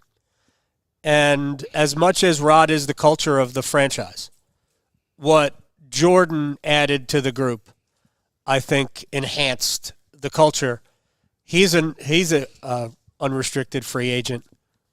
What are your thoughts on number 48? Well, what you said about him is very true. I think it was the second trade I made, or maybe the first. I think second. I think I traded Skinner first, and we traded from Arizona. And again, he's not going to get a lot of points. He's going to contribute some, but what he does on the ice and in the locker room, I mean, you can't put a price tag on that. Not everybody has that. Careful, you're up in his price. Yeah, we know what it should cost. It's a matter of us figuring it out. But to your point, no, he's been an important role player for us, and Roddy relies on him. Because if we need somebody to pick us up there in the locker room as we go out the ice, I mean, he's a pretty good guy to do it. And, if our players are going to have gatherings after work, he's a good one to organize it. Jordan Martinook, Rush chairman, damn glad to beat you. Because he obviously wants to be here. And it's not just – it's hard – as you said, it's hard to put a price tag on what his value to the team is. At what point do – the intangibles, the things that you can't see on a stat sheet, on a score sheet, at what point do they make it, all right, whatever, we have to figure out a way to keep him and not let, I'll just throw a random figure, not let $500,000 change the way we feel about the guy. Yeah, it's hard to disagree with what you're saying, but this is what I would say is we only have $87 million to spend. Right. So we can't overpay for intangibles that are hard to measure. You can pay premium for it, but you can't overpay because, we're going to be, I can't tell you how many times Tom and I have talked about the cap, and we're going to be, so these dollars are important. Right. And, if it came down and we couldn't sign a Jake Gens or something like that because we're short, that's where we always got to be careful. We want to pay players what their value is, not undervalue them or overvalue them. Will you handle the smaller numbers first? The Martinooks, the Chatfields, the Steph Nasons of the world, Jack Drury, things like that. Will you handle those things first and then do big tickets, or do you do big tickets and then fit everything else in? Whoever calls first wants to do a contract is what I'm doing. The more I can scratch off my plate quickly is important. So, no, I've talked to I haven't talked to all of them since it's over, but I've talked to whether it's a big player or a smaller player. They're all important to us. So we'll figure that out. All right, final thing. And this comes to, and I'm going to talk to Rod about this too. This comes to all of the things being said, well, it's not working. There's an article in The Athletic after Game 3. Clearly what they're doing is not working. Which I guess ignores what we saw on the ice in Games 2 and 3, which, frankly, that's probably where the series against the Rangers was lost, not winning one or both of those games, because I thought Carolina was better than the Rangers in those two. So if you look back on this series or even last year's exit to Florida, what's an element you feel was missing, not as good as the other team, that caused the exit? Well, we've talked about special teams, but what we forget, or we don't forget, but the Rangers were the President's Trophy winner for a reason. Right. Best team in the league. So, we might have played, if we played every game great, we might not have beaten them because they might have been playing every game great too. So, you can point to the little things, the special teams. Yeah, we'd like to have a save here and there. But overall, it's frustrating because we've gone 6 years here. I think we have the second or third most regulation wins. Yep. And quite a few playoff rounds. But we got to take that next step, and until we do, that's what people are always going to question. It's Don Waddell, President and General Manager of the Carolina Hurricanes. First of all, it's almost empty to see. I know Rod does it all the time too, and I get it. We played the Rangers, best team in the league, blah, blah, blah. I mean, literally one game is the difference between the Rangers being the best team and the Hurricanes being the best team. Yeah. One game. That's it. The 1-0 win for the Rangers here, where the only goal was at the end of the first period, Adam Fox scored off Brady Shea's skate. If the Hurricanes win that game 1-0, it's the Canes that have home ice advantage over the Rangers. These two teams finished three points apart. Rangers at 114, Hurricanes at 111. Take 2 points in the Rangers, drop them to 112. Take 2 points for the Hurricanes, add them to 111. Hurricanes then win the division 113-112, and then it becomes Canes and Dallas fighting it out for home ice advantage, each on 113 points. Dallas won the regular season series. Dallas would get that.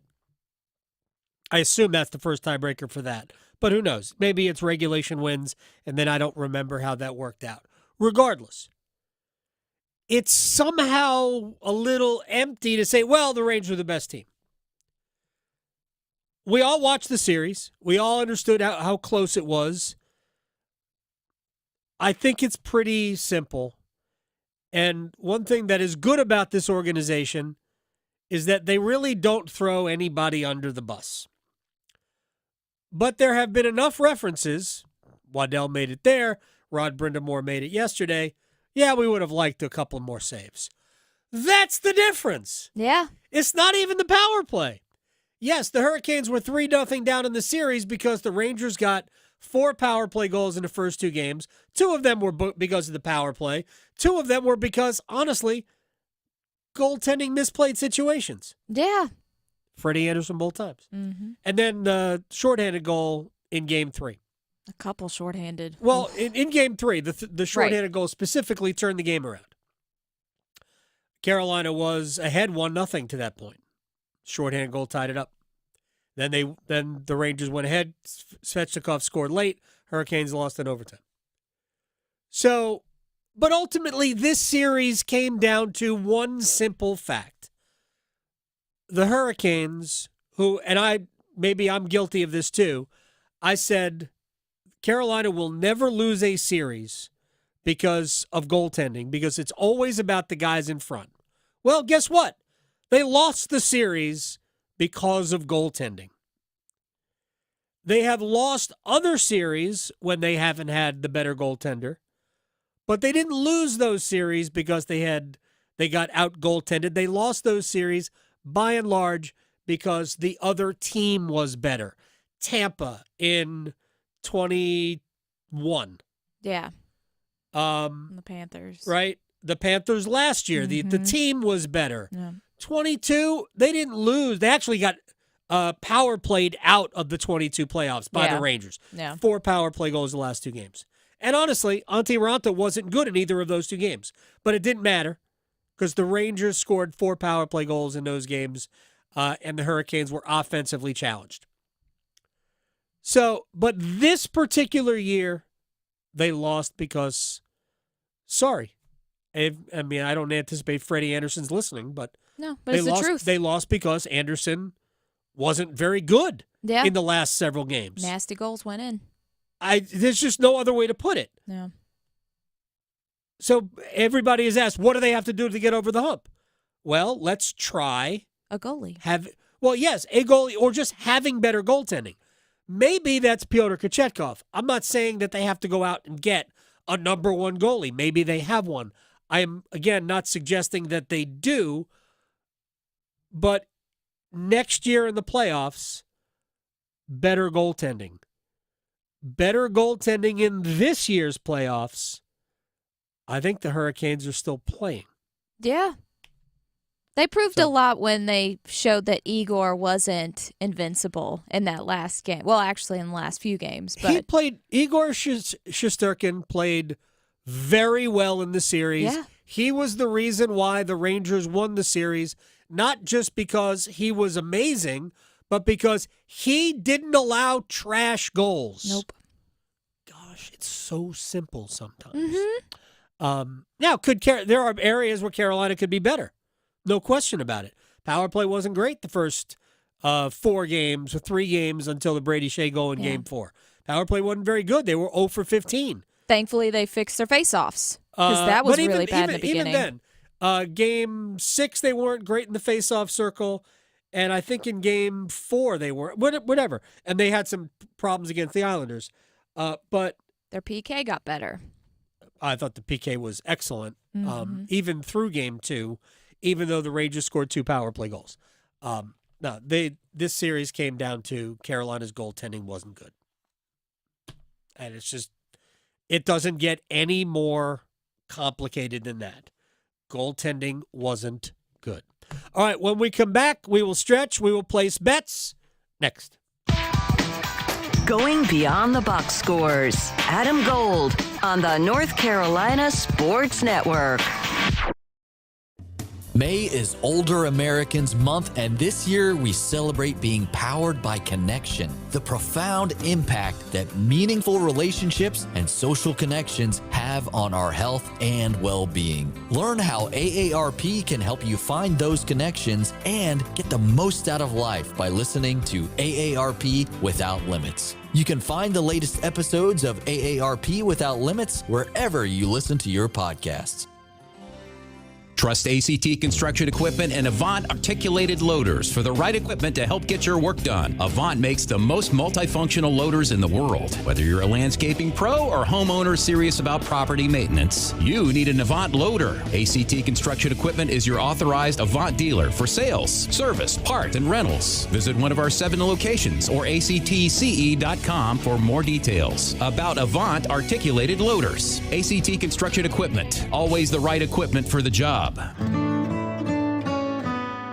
It's the first day of the first grade, and she found a new best friend. It's a laid-back Sunday afternoon you wish would never end. The homemade taste of Bluebell and good friends gathered round. The good old days are being made right now. Grab a frosty mug and try the newest flavor from Bluebell, A&W Root Beer Float Ice Cream. A creamy vanilla-flavored ice cream swirled together with an A&W root beer-flavored sherbet. A new way to enjoy your favorite root beer float. The good old days are being made right now.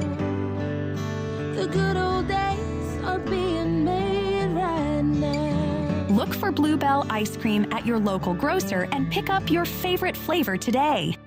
The PGA Tour's next stars return to Raleigh for the UNC Health Championship. May 30th to June 2nd, hosted a few short miles from downtown at Raleigh Country Club. Feel the excitement watching Korn Ferry Tour professionals compete at one of the Triangle's most exciting sporting events of the year. From the stadium-style 17th hole to the expansive viewing areas, it's a fan experience you won't want to miss. Great golf and great food from Empire Eats Restaurants and Two Roosters Ice Cream. Get your ticket today at UNCHealthChampionship.com. At North Carolina Farm Bureau Insurance, we like calling North Carolina home because being local matters. It's why in every county, we have agents whose hometown is your town. That means we're there when you need us most, with personal service you'd expect from a friend or neighbor. North Carolina Farm Bureau Insurance. Helping you is what we do best. It is playoff time in the NBA and the NHL, and FanDuel is America's #1 sports book for a reason, people. Adam Gold here, and new customers can get $200 in bonus bets guaranteed when you make your first $5 wager. Just tell them you know me. FanDuel.com, promo code AGS to sign up. FanDuel.com, promo code AGS to sign up. Hurricanes goals, Nikola Jokic triple doubles. I don't know. $200 in bonus bets, win or lose, when you make your first $5 wager. All you have to do is go to FanDuel.com, promo code AGS to get started. It's that easy to make sports even that much more enjoyable. FanDuel is America's #1 sportsbook. Must be 21 and older and present in North Carolina. First online real money wager only, $10 deposit required. Bonuses issued as non-withdrawable bonus bets that expire 7 days after receipt. Restrictions apply. See full terms at FanDuel.com/sportsbook. Gambling problem? Call 877-718-5543 or visit morethanagame.nc.gov. This is Adam Gold. It was crazy, too. After the first period, the shots on goal, the Maple Leafs goalie didn't even have to do anything most of the game. Yeah, Joseph Wall was bored. Yes. In the first period. He was knitting a sweater at one point. I mean, lovely. A lovely sweater. He was making syrup. I mean, it was weird. The Adam Gold Show.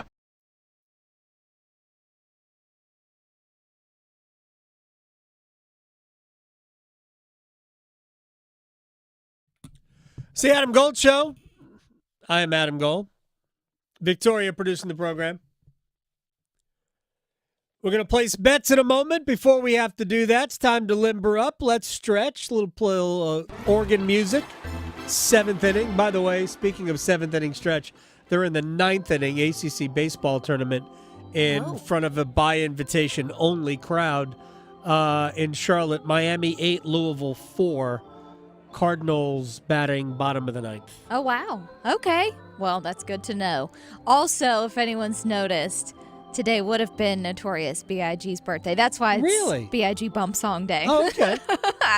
In case anyone notices, I like to have themes. There you go. But anyway, so also speaking of music, I thought this was fun. The video has been circulating. Luke Combs, he's popular around here, so he was playing at Levi Stadium, home of the San Francisco 49ers, and he was joined by a couple guests. So, 49ers quarterback Brock Purdy and George Kittle, their tight end, were on stage. And to me, this says exactly how these guys are if you look at this, because in the video, Luke Combs is playing a song called One Too Many. So Brock is up there with a 12-pack of Bud Lights, and Kittle is shotgunning them all. Not Purdy? Purdy's not shotgunning them? No, and that's the thing. That's what makes this so He's perfect. just passing them out. He literally is like passing them to George Kittle as he shotguns a lot of them.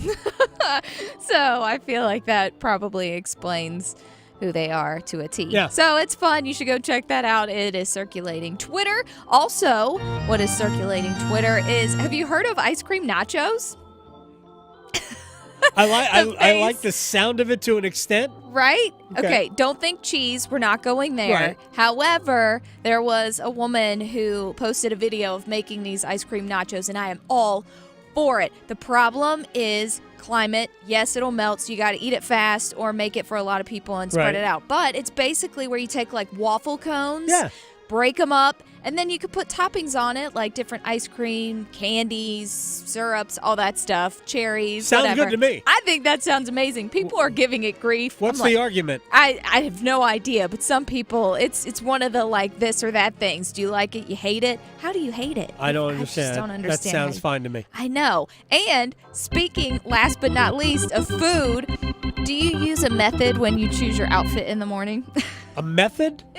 I don't wear the color of the opposing team in hockey when I cover a Hurricanes game. Well, that's good. Yes. Never. I understand that. I'm with you there. So apparently there's a sandwich method that could help you make your outfit in the morning. Okay. So in a nutshell, it's saying if you wear a hat, figure out what color your hat is and figure out your shoe color, make them match, and then whatever's in the middle is the sandwich. It's like the meat part. So you don't have to worry about being too, quote, matchy-matchy.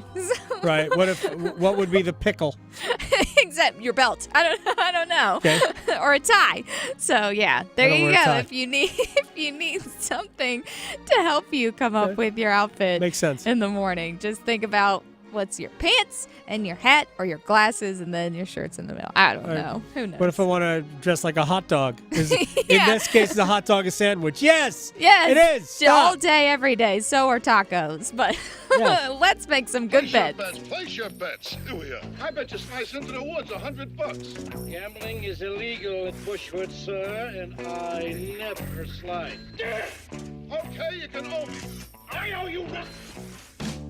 All right, let's get this done. You go All right. first. I don't remember what I did yesterday, and they didn't win. Well, I did it correct. I guess the Oilers to win, but I took the over. And, of course, it was half too short, so that's a loss. But today, I'm going to the mound. Let's do some baseball. The Milwaukee Brewers and the Miami Marlins, they're going to be in Miami. I think the Brewers are going to win this one, so give me them to win. And I'll take the over 8. That's plus 171. All right, we'll start with NBA basketball tonight. Normally, I would say Boston would win game 2, Indiana would win game 1, Indiana would win game 2. That's where Boston falls asleep. But there's a good chance it happens tonight because the Pacers just played and Boston's been off for like a month. So take the Pacers plus 380 on the money line tonight. All right, and my last one, Chicago White Sox and the Toronto Blue Jays. I don't like the White Sox because I'm a Cubby fan. So Blue Jays to win, under 7, plus 149. Keep it personal. All right, Florida wins. Dallas wins in the NHL. Dallas wins. Boston wins in the NBA, plus 700. Serving it up hot and fresh every day. Adam Gold on the North Carolina Sports Network. Imagine waking up this time next week and being 100% debt-free from credit cards, car loan, and personal loans. Hey, it's Dennis Cox. Loan Pronto's Equity Express line of credit can make it happen. Homeowners are turning their home equity into cash almost instantly. With Loan Pronto's AI-based system, you can get approval in about 10 minutes with almost no documentation, no appraisal, and no hassle. You can get hundreds of thousands of dollars out of your home. Use that money to pay off all your other loans. The average homeowner saves over $850 a month doing this. Listen, your home value is way up. You can use that to wipe out all those credit cards. Get some money for a home improvement. Literally hundreds of thousands are at your fingertips, and approval is just minutes away. Call now, 919-381-1760, 919-381-1760, loanpronto.com, 919-381-1760, NMLS 1661781, subject to lender approval, equal housing lender. Oh, this North Carolina Education Lottery Winners Club espresso is strong. Pace yourself. New winners tend to overdo it on the coffee. And with new scratch-offs out, well... Hey guys, I'm a new winner. My name's Steve. What's your name? I really love this coffee. Wow, this place is great. Glad I grabbed a new scratch-off. Okay, nice to meet you. Gonna get a massage. Ooh, I think I need to relax. Told you. This month's tickets pack $135 million in total prizes. The Winners Club awaits. Must be 18 to play. Approximate overall odds of winning range from 1 in 3.41 to 4.25. Problem gambling helpline 877-718-5543. If Heineken Silver was a 60-second radio ad, it'd tell you all the stuff you need to know in only 30 seconds to keep things light and refreshing. Seriously, time me. Heineken Silver, a world-class light beer that's surprisingly crisp and refreshing. Made with only premium quality ingredients and just 2.9 grams of carbs and 95 calories. All without compromising on taste. Heineken Silver. All the taste, no bitter endings. Order now at Heineken.com/silver. Must be 21 and older to purchase. Enjoy Heineken responsibly. Whew. 30 seconds. That's it. Done. Peace. Sanja loves to bake, but her feet, they were throbbing. Then one day, I found a solution. Arch supports from the Good Feet store. Have foot pain? Good Feet could help. You too can live the life you love with Arch supports from the Good Feet store. QC Kinetics provided amazing pain relief for a former professional baseball player, and you have access to the same life-changing treatments as retired Braves pitcher Jose Alvarez. I put a lot of stress and strain and work on my right arm, but my right elbow took most of the damage with 3 surgeries. Arthritis developed, and the pain was unbearable. It wasn't just pain when I was trying to play sports. It was anytime I was moving the right elbow. It was pretty excruciating at times. That's when Jose discovered QC Kinetics and their regenerative treatments that help the body heal itself, restoring damaged tissue and providing relief with no surgery or downtime. Jose's message to the medical professionals at QC Kinetics? My elbow is feeling outstanding. Where were you 10 years ago, for crying out loud? QC Kinetics is right here. Call for your complimentary consultation. Call QC Kinetics, 919-400-5473. That's 919-400-5473. QC Kinetics, 919-400-5473. Save big this Memorial Day at Lowe's. Right now, save on 1.5-gallon annual hanging baskets. Get 2 for just $16. Plus, buy one, get one 50% off. Select interior and exterior paint and exterior stain via Lowe's gift card rebate. Shop these deals before they're gone, because Lowe's knows summer savings. Valid through 5/29. Hanging baskets in-store only. Excludes Alaska and Hawaii. Actual plant size and selection varies by location. Paint. More terms and restrictions apply. See Lowe's.com/rebates for details while supplies last. This hour of buzzer-beating, nail-biting, edge-of-your-seat sports action on 99.9 The Fan is powered by Ritchie Law Firm Injury Lawyers. Visit GotBryan.com. That's GotBryan.com. WCMC HD1 Holly Springs. Take us with you on radio, web, app, Alexa, and YouTube. 99.9 The Fan, the Triangle Sports leader.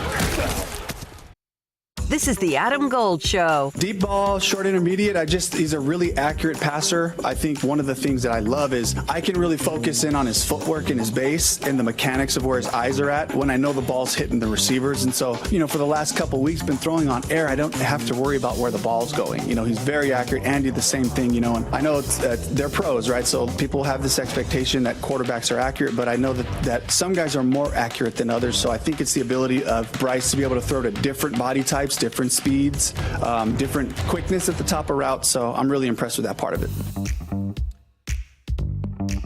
It's the Adam Gold Show. I'm Adam Gold. That was Dave Canales. You'll hear more from him in a second. You'll also hear from Bryce Young, Gerard Mayo, who is the head coach of the New England Patriots, on their new quarterback, Drake May. We'll hear a little NBA playoff stuff.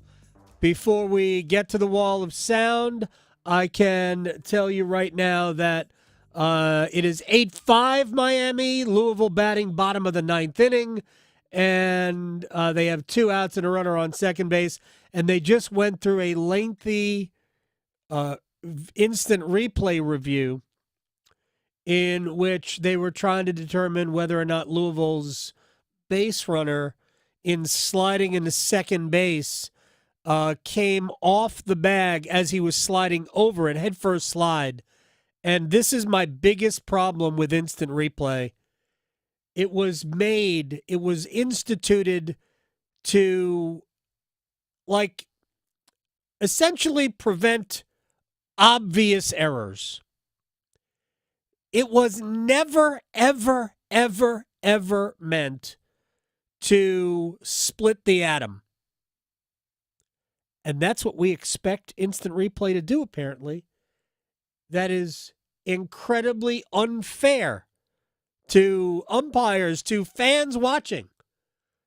Just get the obvious mistakes wrong. There are going to be mistakes. Just get the obvious ones wrong.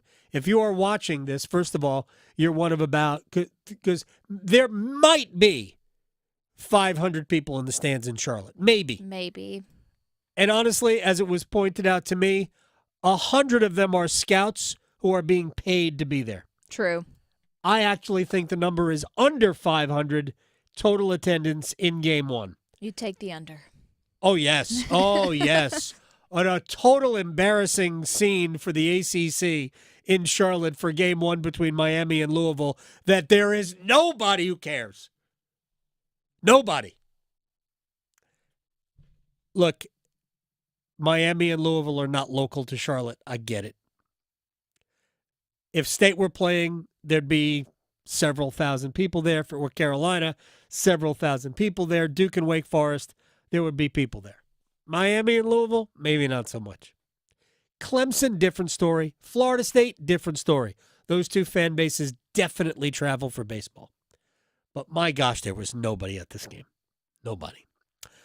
Jerry Foltz will talk a little golf with us coming up in about, 10 minutes or so. Right now, it's Wall of Sound time. The Wall of Sound is a function of this studio. There's no doubt about it.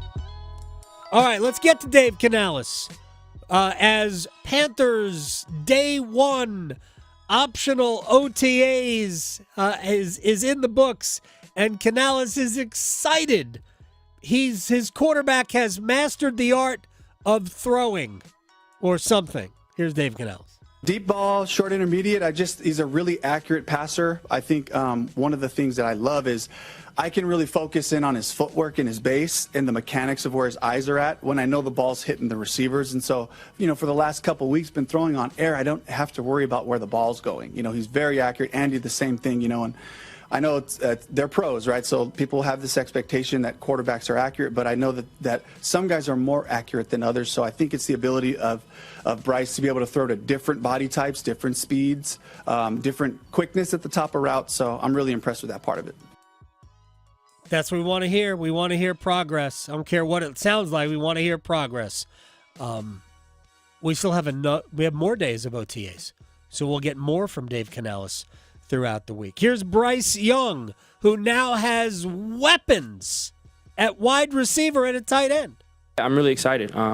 Have some new pieces, and now it's now it's on us to put the work in to build the chemistry, to get the reps on the field, and to make it translate. I'm grateful for the guys that are coming in. They all have really good work ethics, great attitudes, great outlooks. We all want the same thing. We all want to win. We all want to contribute to winning in whatever capacity we can, give all for the team. So we're all excited for that. It's always good to just have new juice, have different juice, and now it's on us to do the work to make it translate. Yes. All of that. Bryce Young is very football-y. There's a little bit of Russell Wilson in him, but I think it's more genuine. Right. He is a genuine version of Russell Wilson. He's much easier to like. Yes. Here's more with Bryce about the footwork. There's certain, if it's this, this concept where we have this footwork, which is what it's always been, very similar. But yeah, it's been little tweaks, which has been great for me, but also great knowing their why. And that's another thing about for them teaching. They do a great job of not just telling you, hey, do this. It's do this because of this. This is the reason why we do it. And you get more. For me at least, it's easy for me to buy in knowing the why and knowing the the details behind it and have that conversation. So that's really all it is. As Bryce Young. All right, we'll get more. I'm actually very interested in how the Canales Young, relationship kind of flourishes, because I think it could be potentially great, and maybe again, what I want is for people to stop comparing Bryce Young to C.J. Stroud. Yes. Right. We said last year, is it possible that C.J. Stroud is one of those guys? And as it turns out, the Panthers took a really good quarterback as opposed to a great quarterback. All of that stuff's possible. But we couldn't tell based on 1 year. As long as Bryce Young is a franchise quarterback for the Panthers, it doesn't matter how good C.J. Stroud is. It just doesn't. So let's hope that Bryce Young works out. All right, now to Gerard Mayo, Patriots head coach. They have their own brand new quarterback and former Carolina guy Drake May, who talks about his development as a player and even a person. Drake did a great job, not only, progressing on the field, but also off the field. You can already tell, he's going to put in that extra work. I walk by the quarterback meeting room. He's just in there by himself watching film. And those are the things that you want to see, and excited to see his growth going forward. Look, he's learning a new playbook. He's learning a new language. He's learning his teammates. He's learning fundamentals that we preach here. So it's a lot for him. At the same time, I think I know he can handle it, and I just look forward to seeing him progress.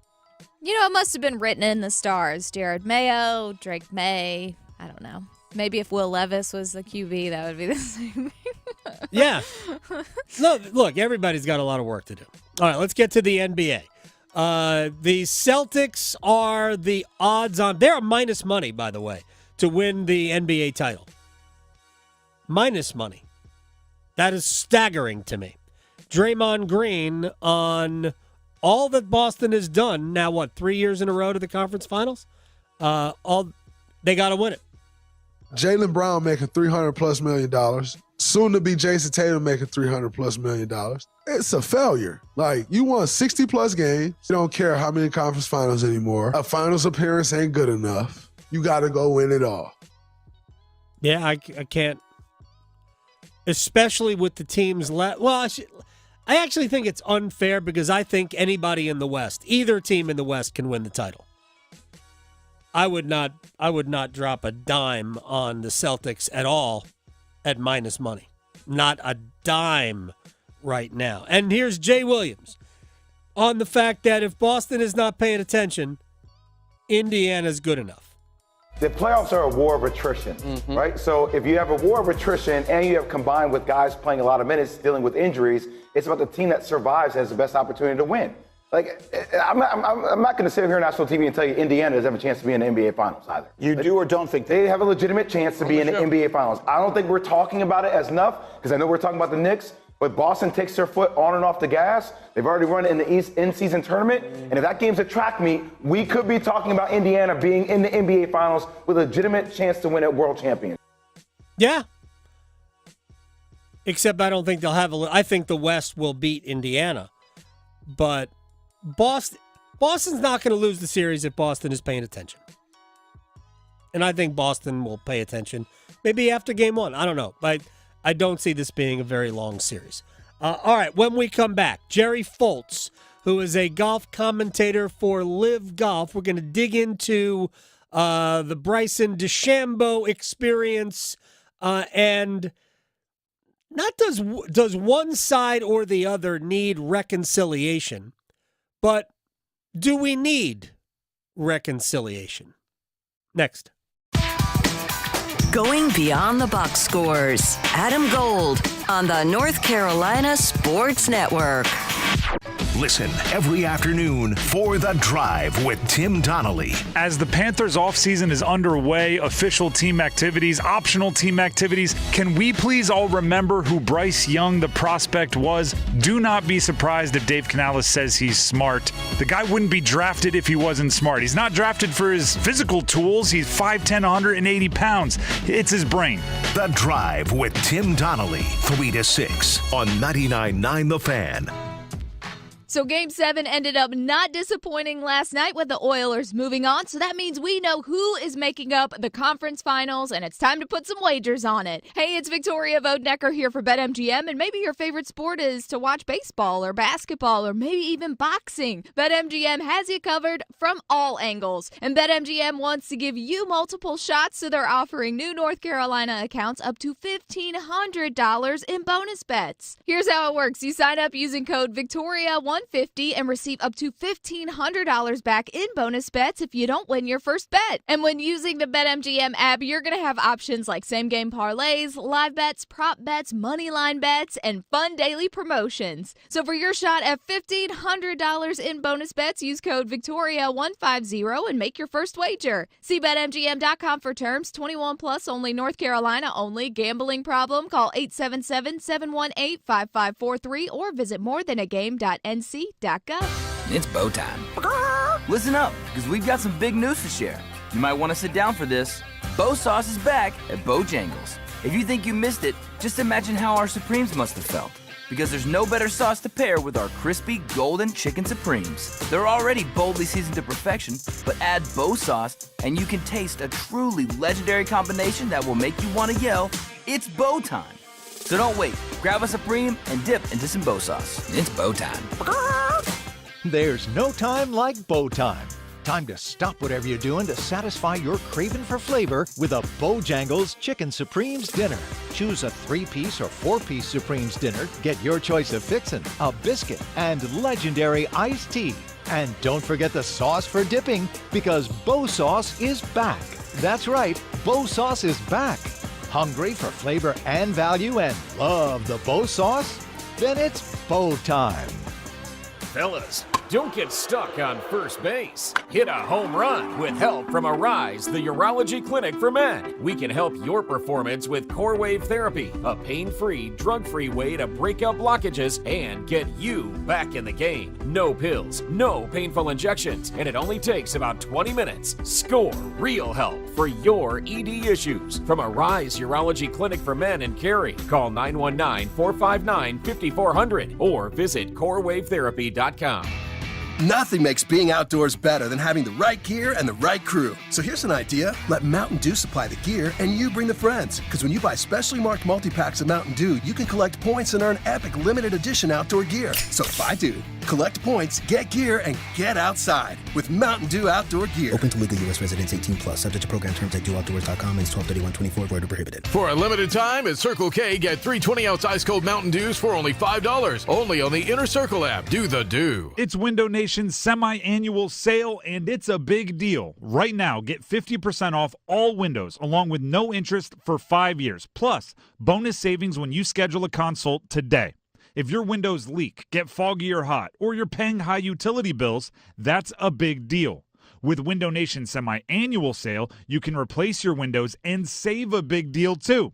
Schedule a no-obligation in-home estimate. Call 866-90-NATION or visit windownation.com. This is Adam Gold.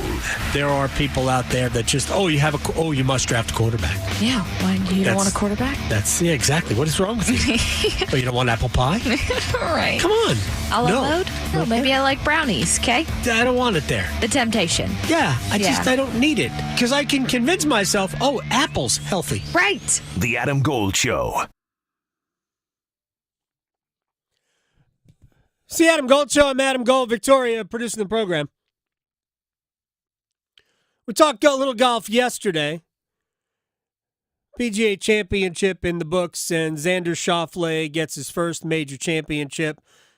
He makes birdie on the final hole, the 72nd hole, to avoid a playoff with Bryson DeChambeau. And for many people this weekend, it was, oh, man, we've missed Bryson DeChambeau. I've said this I don't know how many times.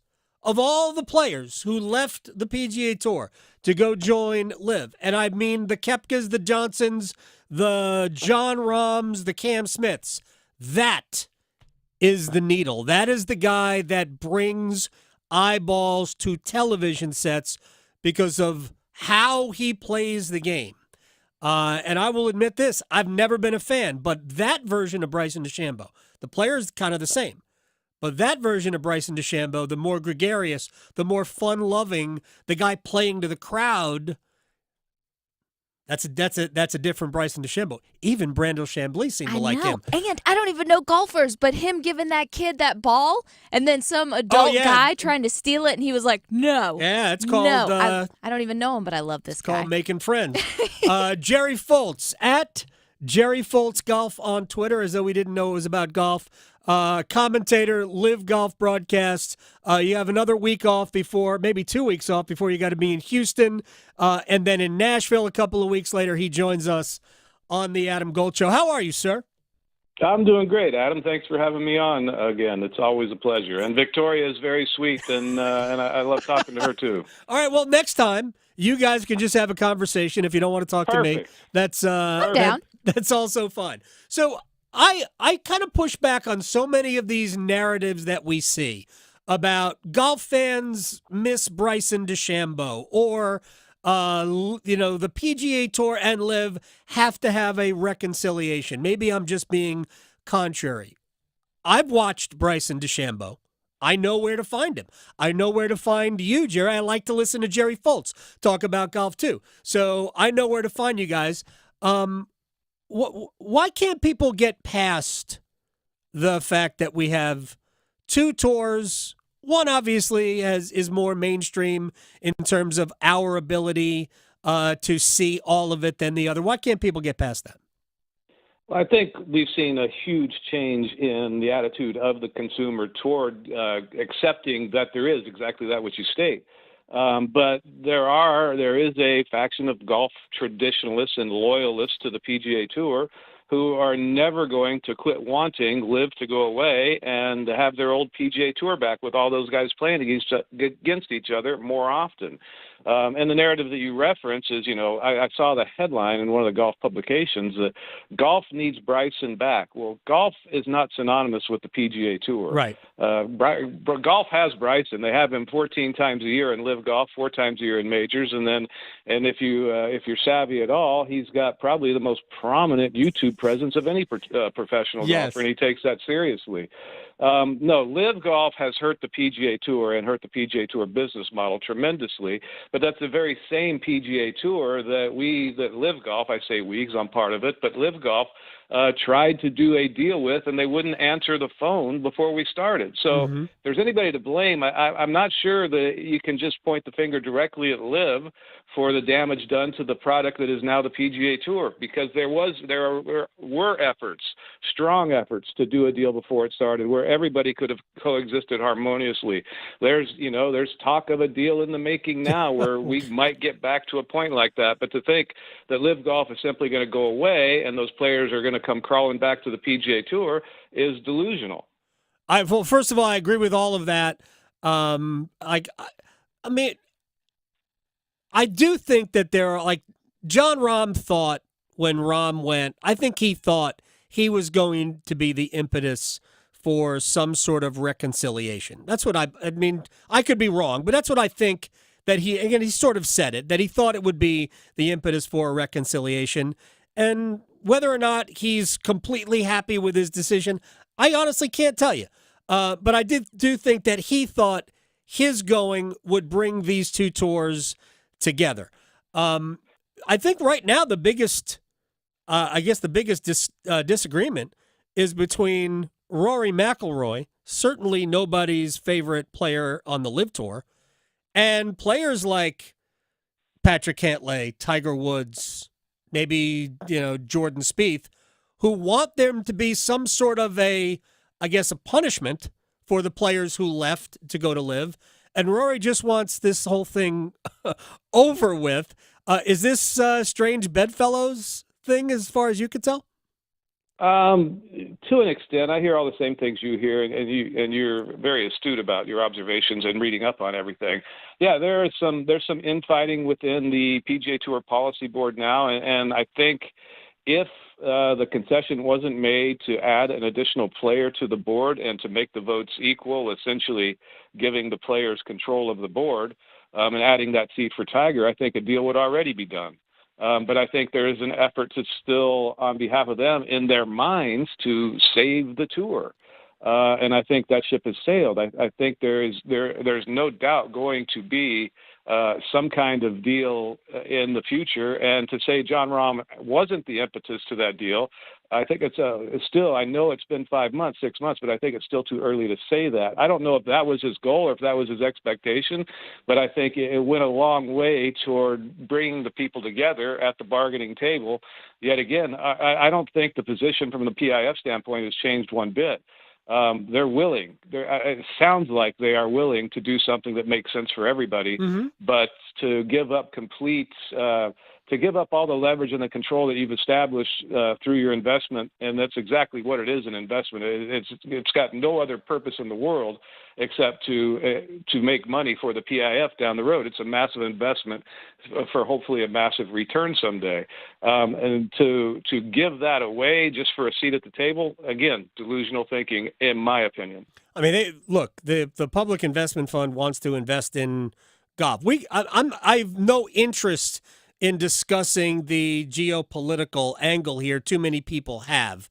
I have zero interest in all of that. If people want to play those games, I would tell the same people not to get in an Uber. So I'm not. I just refuse to do it.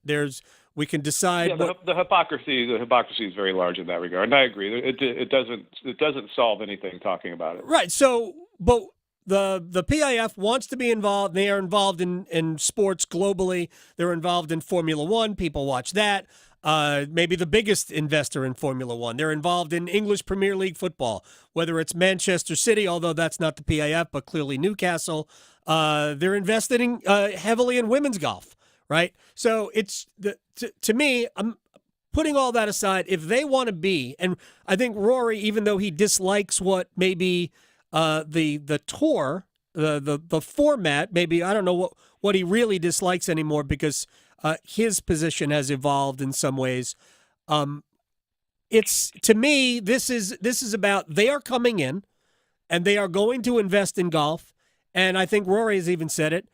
I'd rather be with them than against them because one side has unlimited money and the other does not, and you will never win a fight against unlimited money. Yeah, it's true to an extent. It's not unlimited money. It is a lot of money. It's money that we can't comprehend. But getting back to the original goal for PIF it's one job as a very sophisticated organization is to create prosperity for a country once they run out of their natural resource. Current production standards is 2048. That's a very, very heavy burden to place on them, and they are looking for, obviously through traditional routes. You mentioned Uber and so many other ones, but non-traditional routes, and seeing a huge upside in a global golf product that has been largely untapped because of the monopoly of the PGA Tour and being a U.S.-centric organization that keeps eating up the rest of the world of golf. So this was ripe to happen. And the PIF got behind it when they did, and I think very smartly in doing so. And I think the reward's going to be huge, maybe even in my lifetime. But it was going to happen either way. And had it been another source of funding, say Norway, who has a even larger sovereign wealth fund, the narrative against it would have been similar somehow, some way, because LIV is taking on a monopoly, and monopolies don't die peacefully. I didn't. Norway's sovereign wealth fund is north of $720 billion. Yes.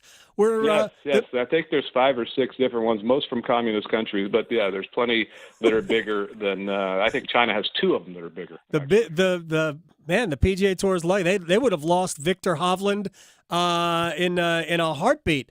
All right, and they flat out would have. All right, I want to bring this back to golf a little bit. And I apologize for taking us away from that. That's my fault, Jerry.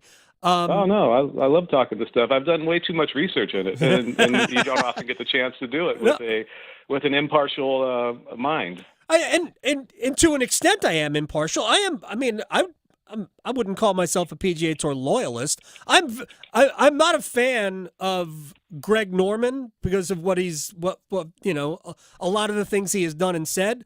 But I do agree that he has every right to be mad at the PGA Tour.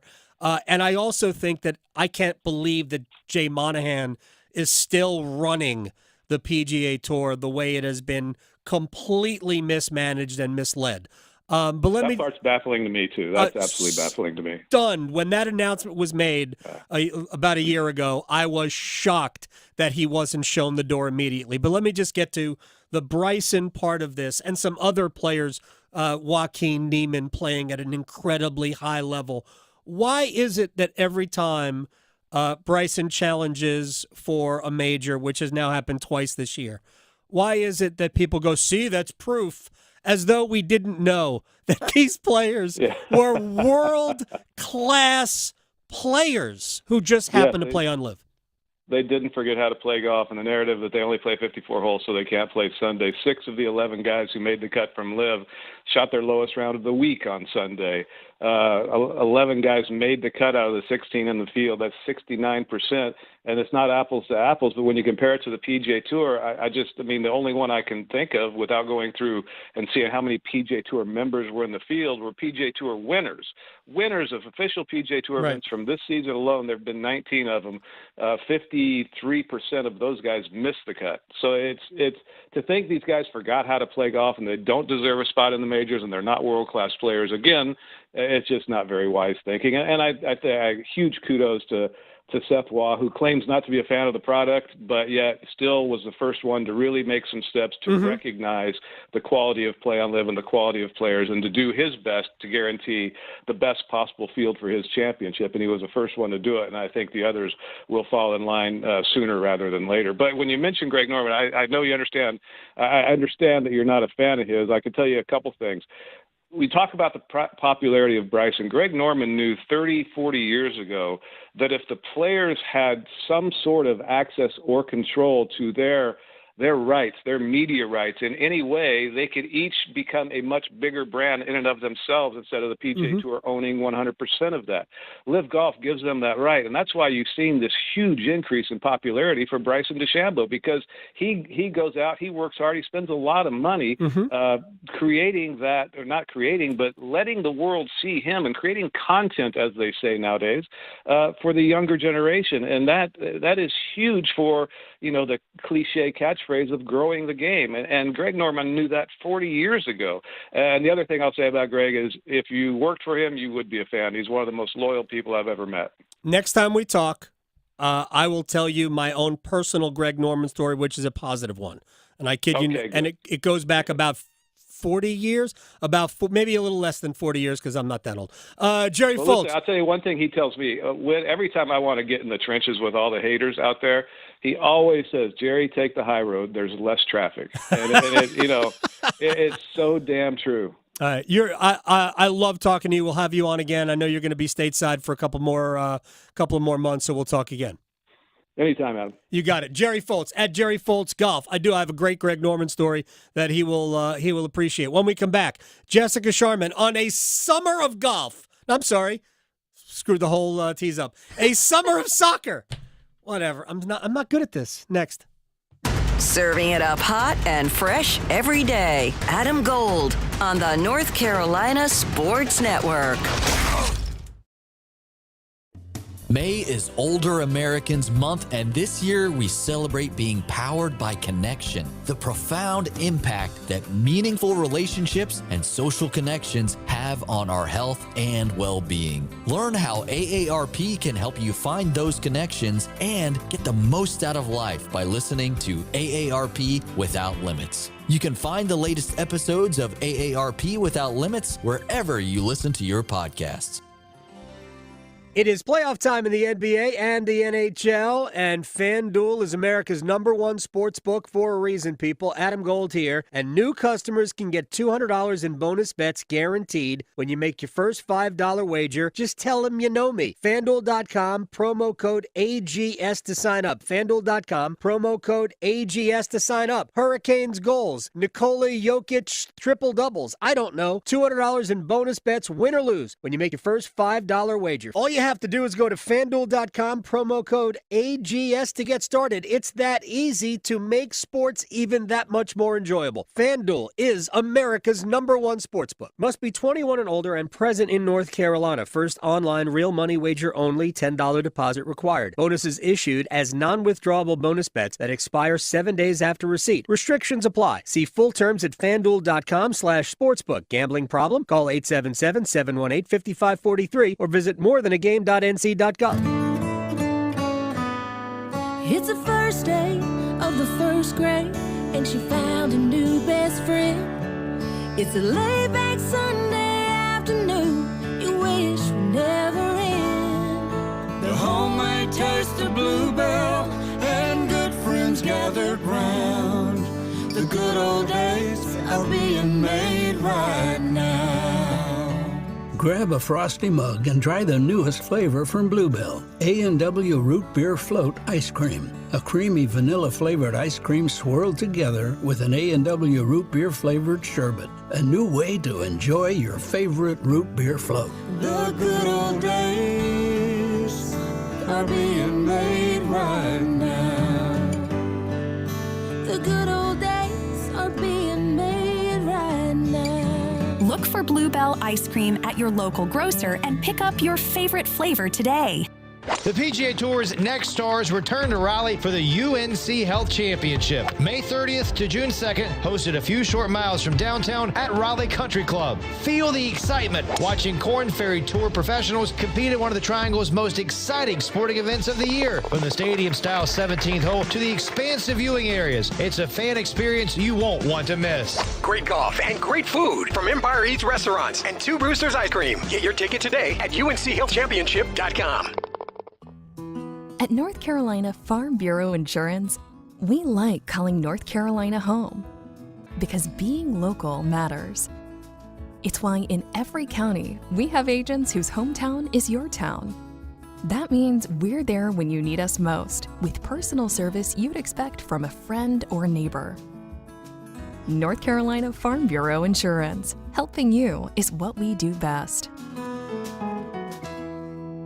Saturdays are for action-packed racing. A sun-drenched Saturday of speed is coming to Charlotte Motor Speedway when the NASCAR Xfinity Series takes center stage in the BetMGM 300 on Saturday, May 25th. It's a no-holds-barred showdown of NASCAR's rising stars dueling for glory at America's home for racing. Kids 12 and under get in free. It's maximum fun and maximum value. The BetMGM 300, May 25th. For tickets, visit charlottemotorspeedway.com.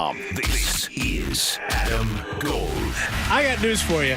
If I see a hammerhead shark swimming near me in open water, nope, we're gone. Bye. We're done. I'll be on the dock. I'm done. I've seen Jaws. You can't fool me. Yeah, I'll be on the dock. Yeah. I'll be, or in the boat or something. I will not be. Yeah. I will not be in open water. The Adam Gold Show.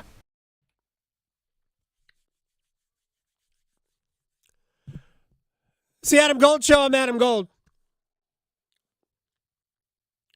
Victoria producing the program.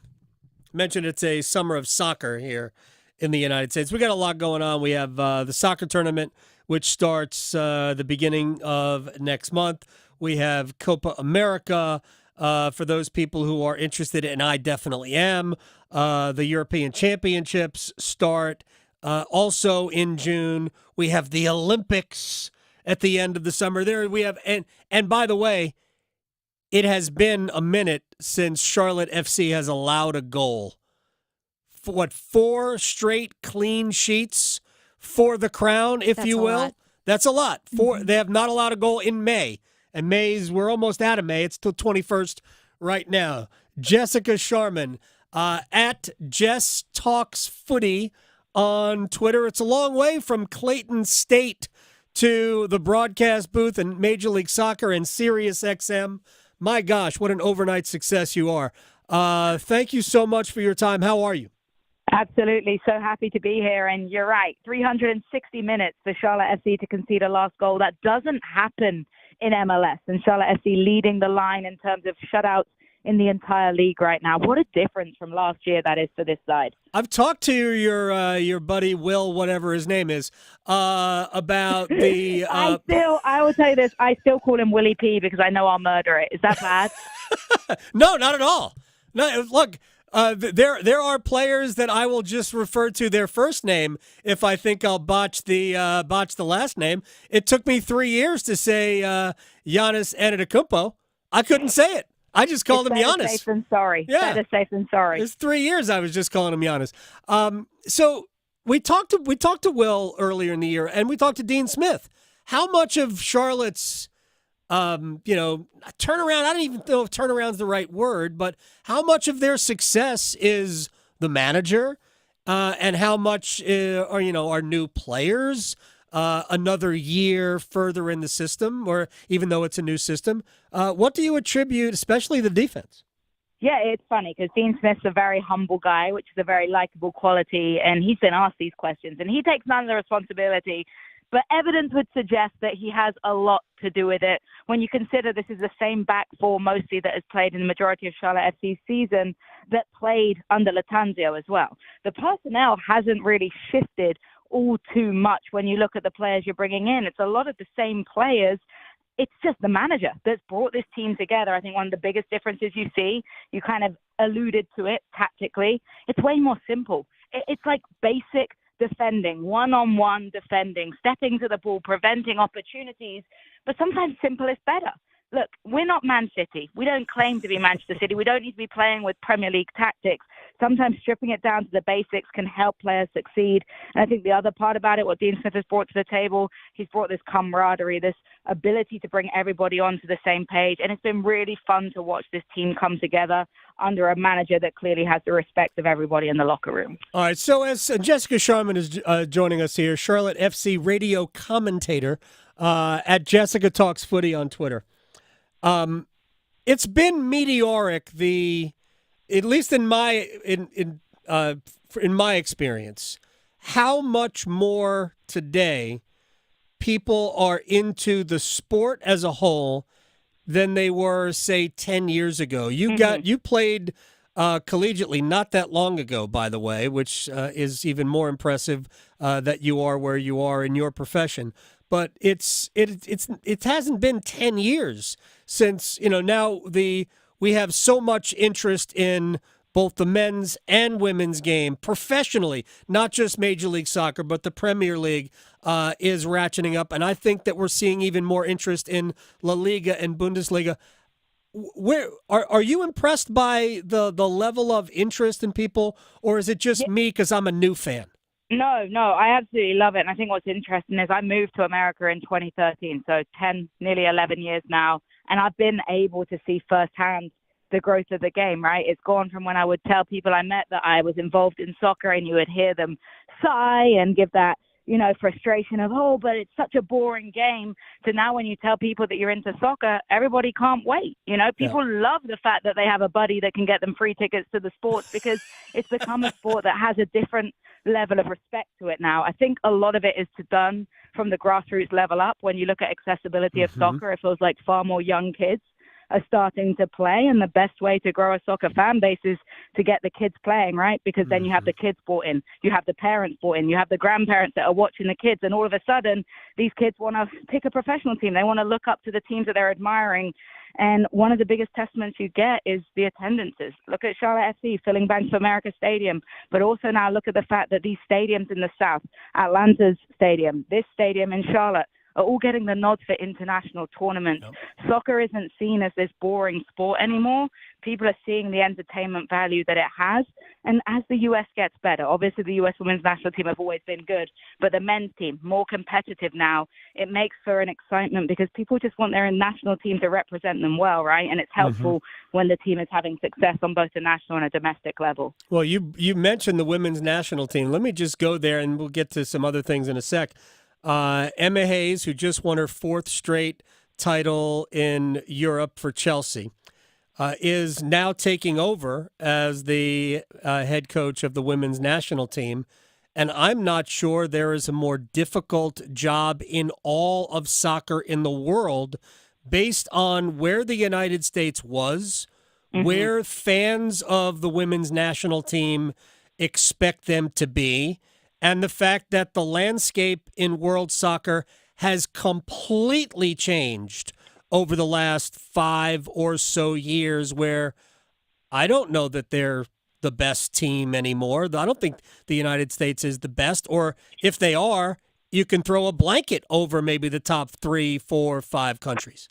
Yeah, I mean, Spain would have something to say about that, right, as the current World Cup champions. England definitely have something to say about that, but I'll tell you, you've got the right person for the job with elite pedigree when it comes to Emma Hayes, and she's a individual that's not afraid of pressure. I mean, she's managing at the top club in the world, one of the top clubs in Chelsea. She's now coming overseas for a new challenge. I feel like she's being a bit of a traitor, honestly, but that's a story for another day.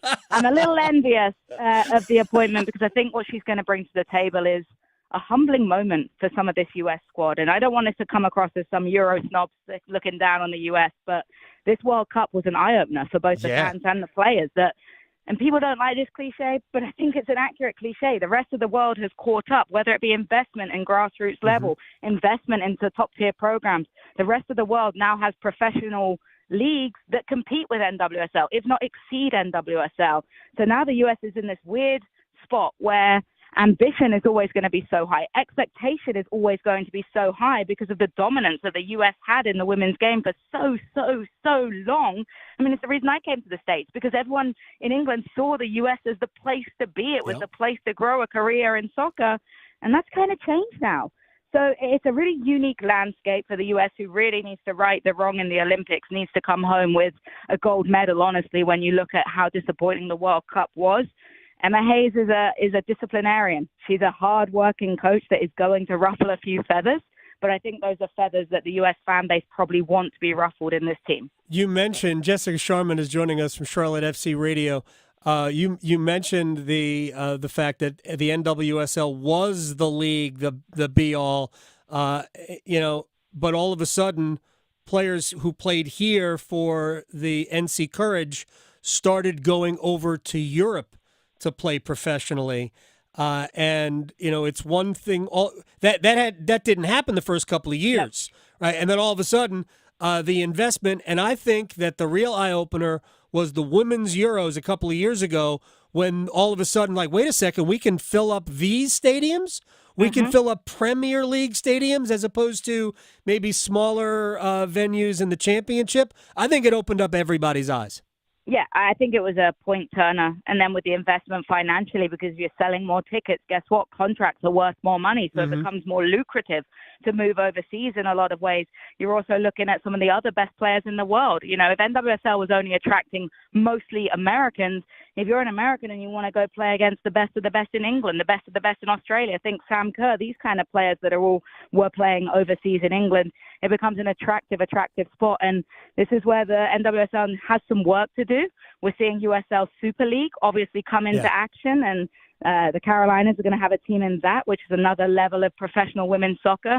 That's going to be huge. And I think that what we're seeing right now is the U.S. kind of have their eyes opened. They're not closing them in naivety now. They're having their eyes opening. They're realizing we need to find a way to change the dynamic of professional women's soccer before it's too late and before the rest of the world is now 10, 15 years ahead of us, like we once upon a time were in the late 2000s.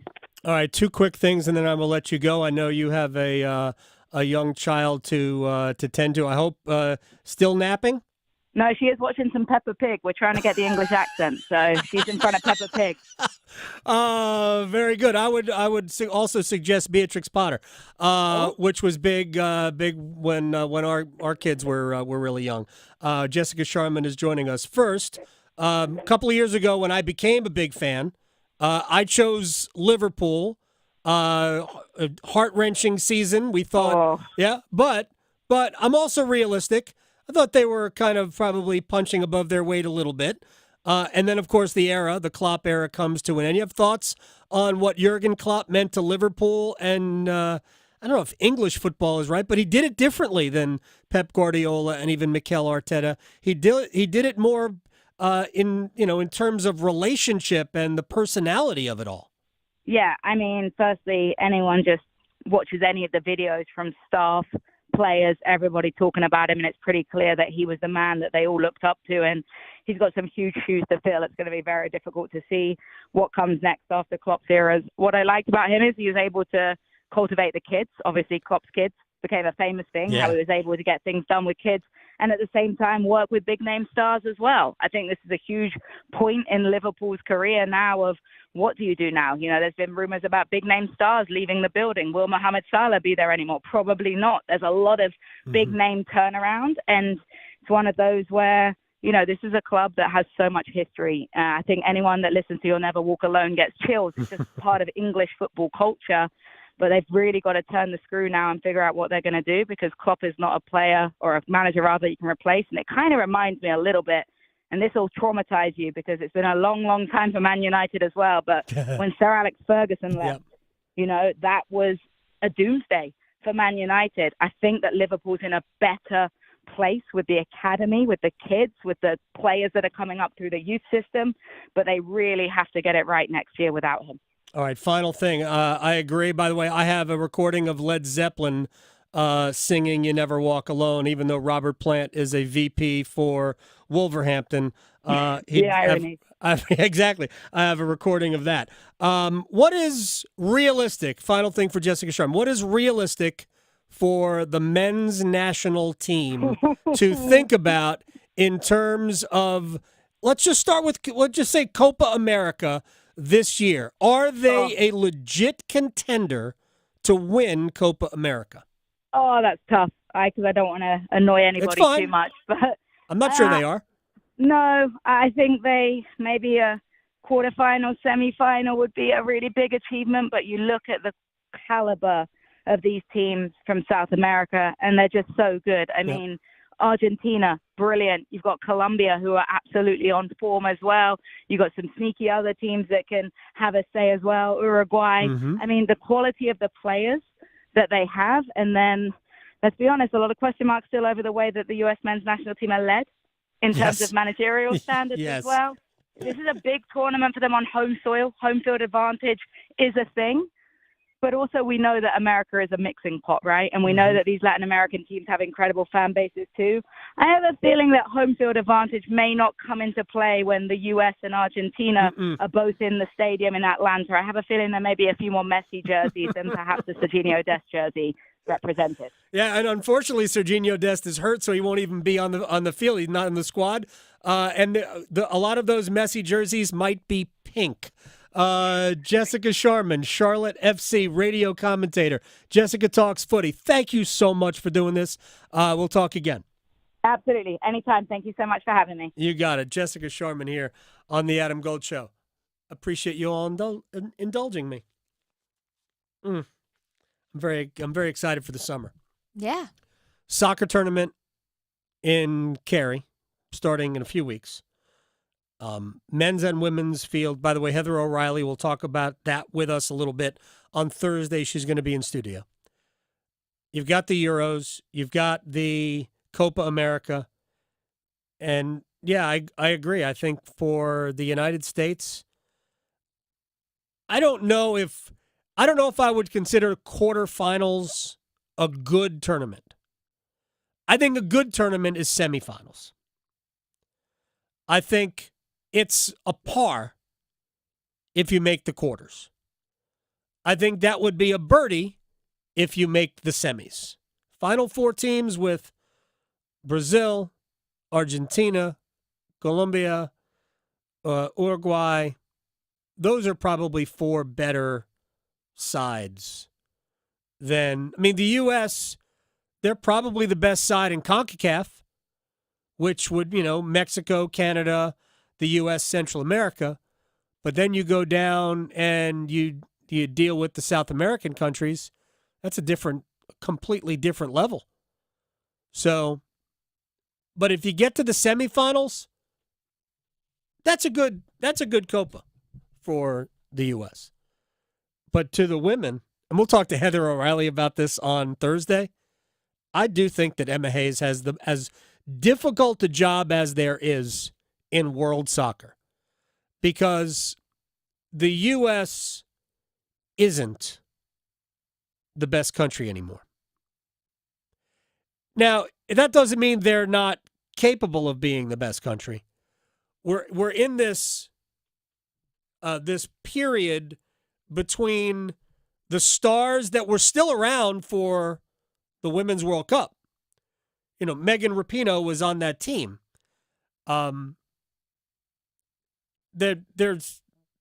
We have so many former stars that were still good enough to be part of that squad, but it really is a transition to the completely new wave of talent. And I thought that there was a lack of, a lack of cohesion in that group. Did they score a goal? They scored one goal maybe in the first three matches. It was just not very successful at all. I think they advanced through, but then lost in the round of 16, right, in the knockout stage. We'll see what happens this time, but it's not. They're not the favorites. I mean, there's other nations that are playing better soccer, and as Jessica talked about, the investment in world football has become absolutely staggering. But I'm so excited for the summer because we have a lot of soccer. I can tell. Right, and That's good. And when we talked about we've got City coming and Celtic, they're going to play a match over at Kenan Stadium like last year. We had Chelsea and Wrexham play, and the Premier League sides are going to do a tour of the U.S. because money. Well, yeah. Right. They're going to Makes the make world money. go round. All right, let's do a quick rewind. NBA playoffs start tonight. The Eastern Conference Finals, Indiana is at Boston. Brendan Whitted, today's Mr. Basketball. I asked him, sell me on a long Indiana run in this series. I would love to. You don't sound convinced, though. You do not sound convinced. I would love to, man. I really would. The one drawback for Boston, look, Boston lived a pretty charmed life getting to this point. Yeah. They didn't have to deal with a fully healthy Miami. Obviously, between Dame and Giannis and Embiid, teams that they didn't play. But, to me, I thought Philadelphia at its best was probably the closest to Boston in the East all year. They didn't have to deal with that issue. And then obviously Donovan Mitchell going down in the Cleveland series. And even when they were tied in the Miami and Cleveland series 1-1 for both of those, it never really felt like they were in any sort of real trouble of losing, which is helpful because this team has been under the championship or bust label all year. I will say they haven't looked quite as good without Porzingis. Offensively, I just feel like they can get a little bit more stagnant without having that legitimate post presence. Horford is having to pick up more minutes than you really want a guy in year 18 or wherever he's in. But I just don't think Cleveland. I don't think the Pacers, particularly coming off their such an emotional, exhausting 7-game series. I just don't see them putting up much of a fight. I've enjoyed watching them, and I think that you look at the younger stars on that team, Miles Turner, Halliburton. There's and Pascal Siakam has been huge for them, and those two, when they've played together, their minutes have been as good as pretty much anybody's. I just don't think that they have the horses to beat this Celtics team because this team has been amazing all year long. That's Brendan Whitted, who joined us to talk NBA playoffs. I'm not sure which game Boston is going to play around with and lose. I think it'll be either game 1 or game 2. But ultimately, Tatum and Brown, and if Porzingis can come back in this series, Derek White, they're just too good for the Pacers. The advantage I think they have is they have a lot of depth. They have some interchangeability. And there is somebody on the team who has done it in Pascal Siakam. I think that works for them. Now, Celtics also have some of that experience as well, but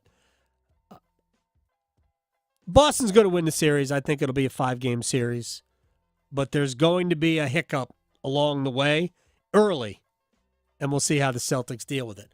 All right, Victoria, thank you very much. Tomorrow on the Pro, we've already gotten Wednesday. Chip will join us tomorrow. We'll talk more about the deal that is pending between the NCAA and a antitrust lawsuit, which isn't good for the NCAA.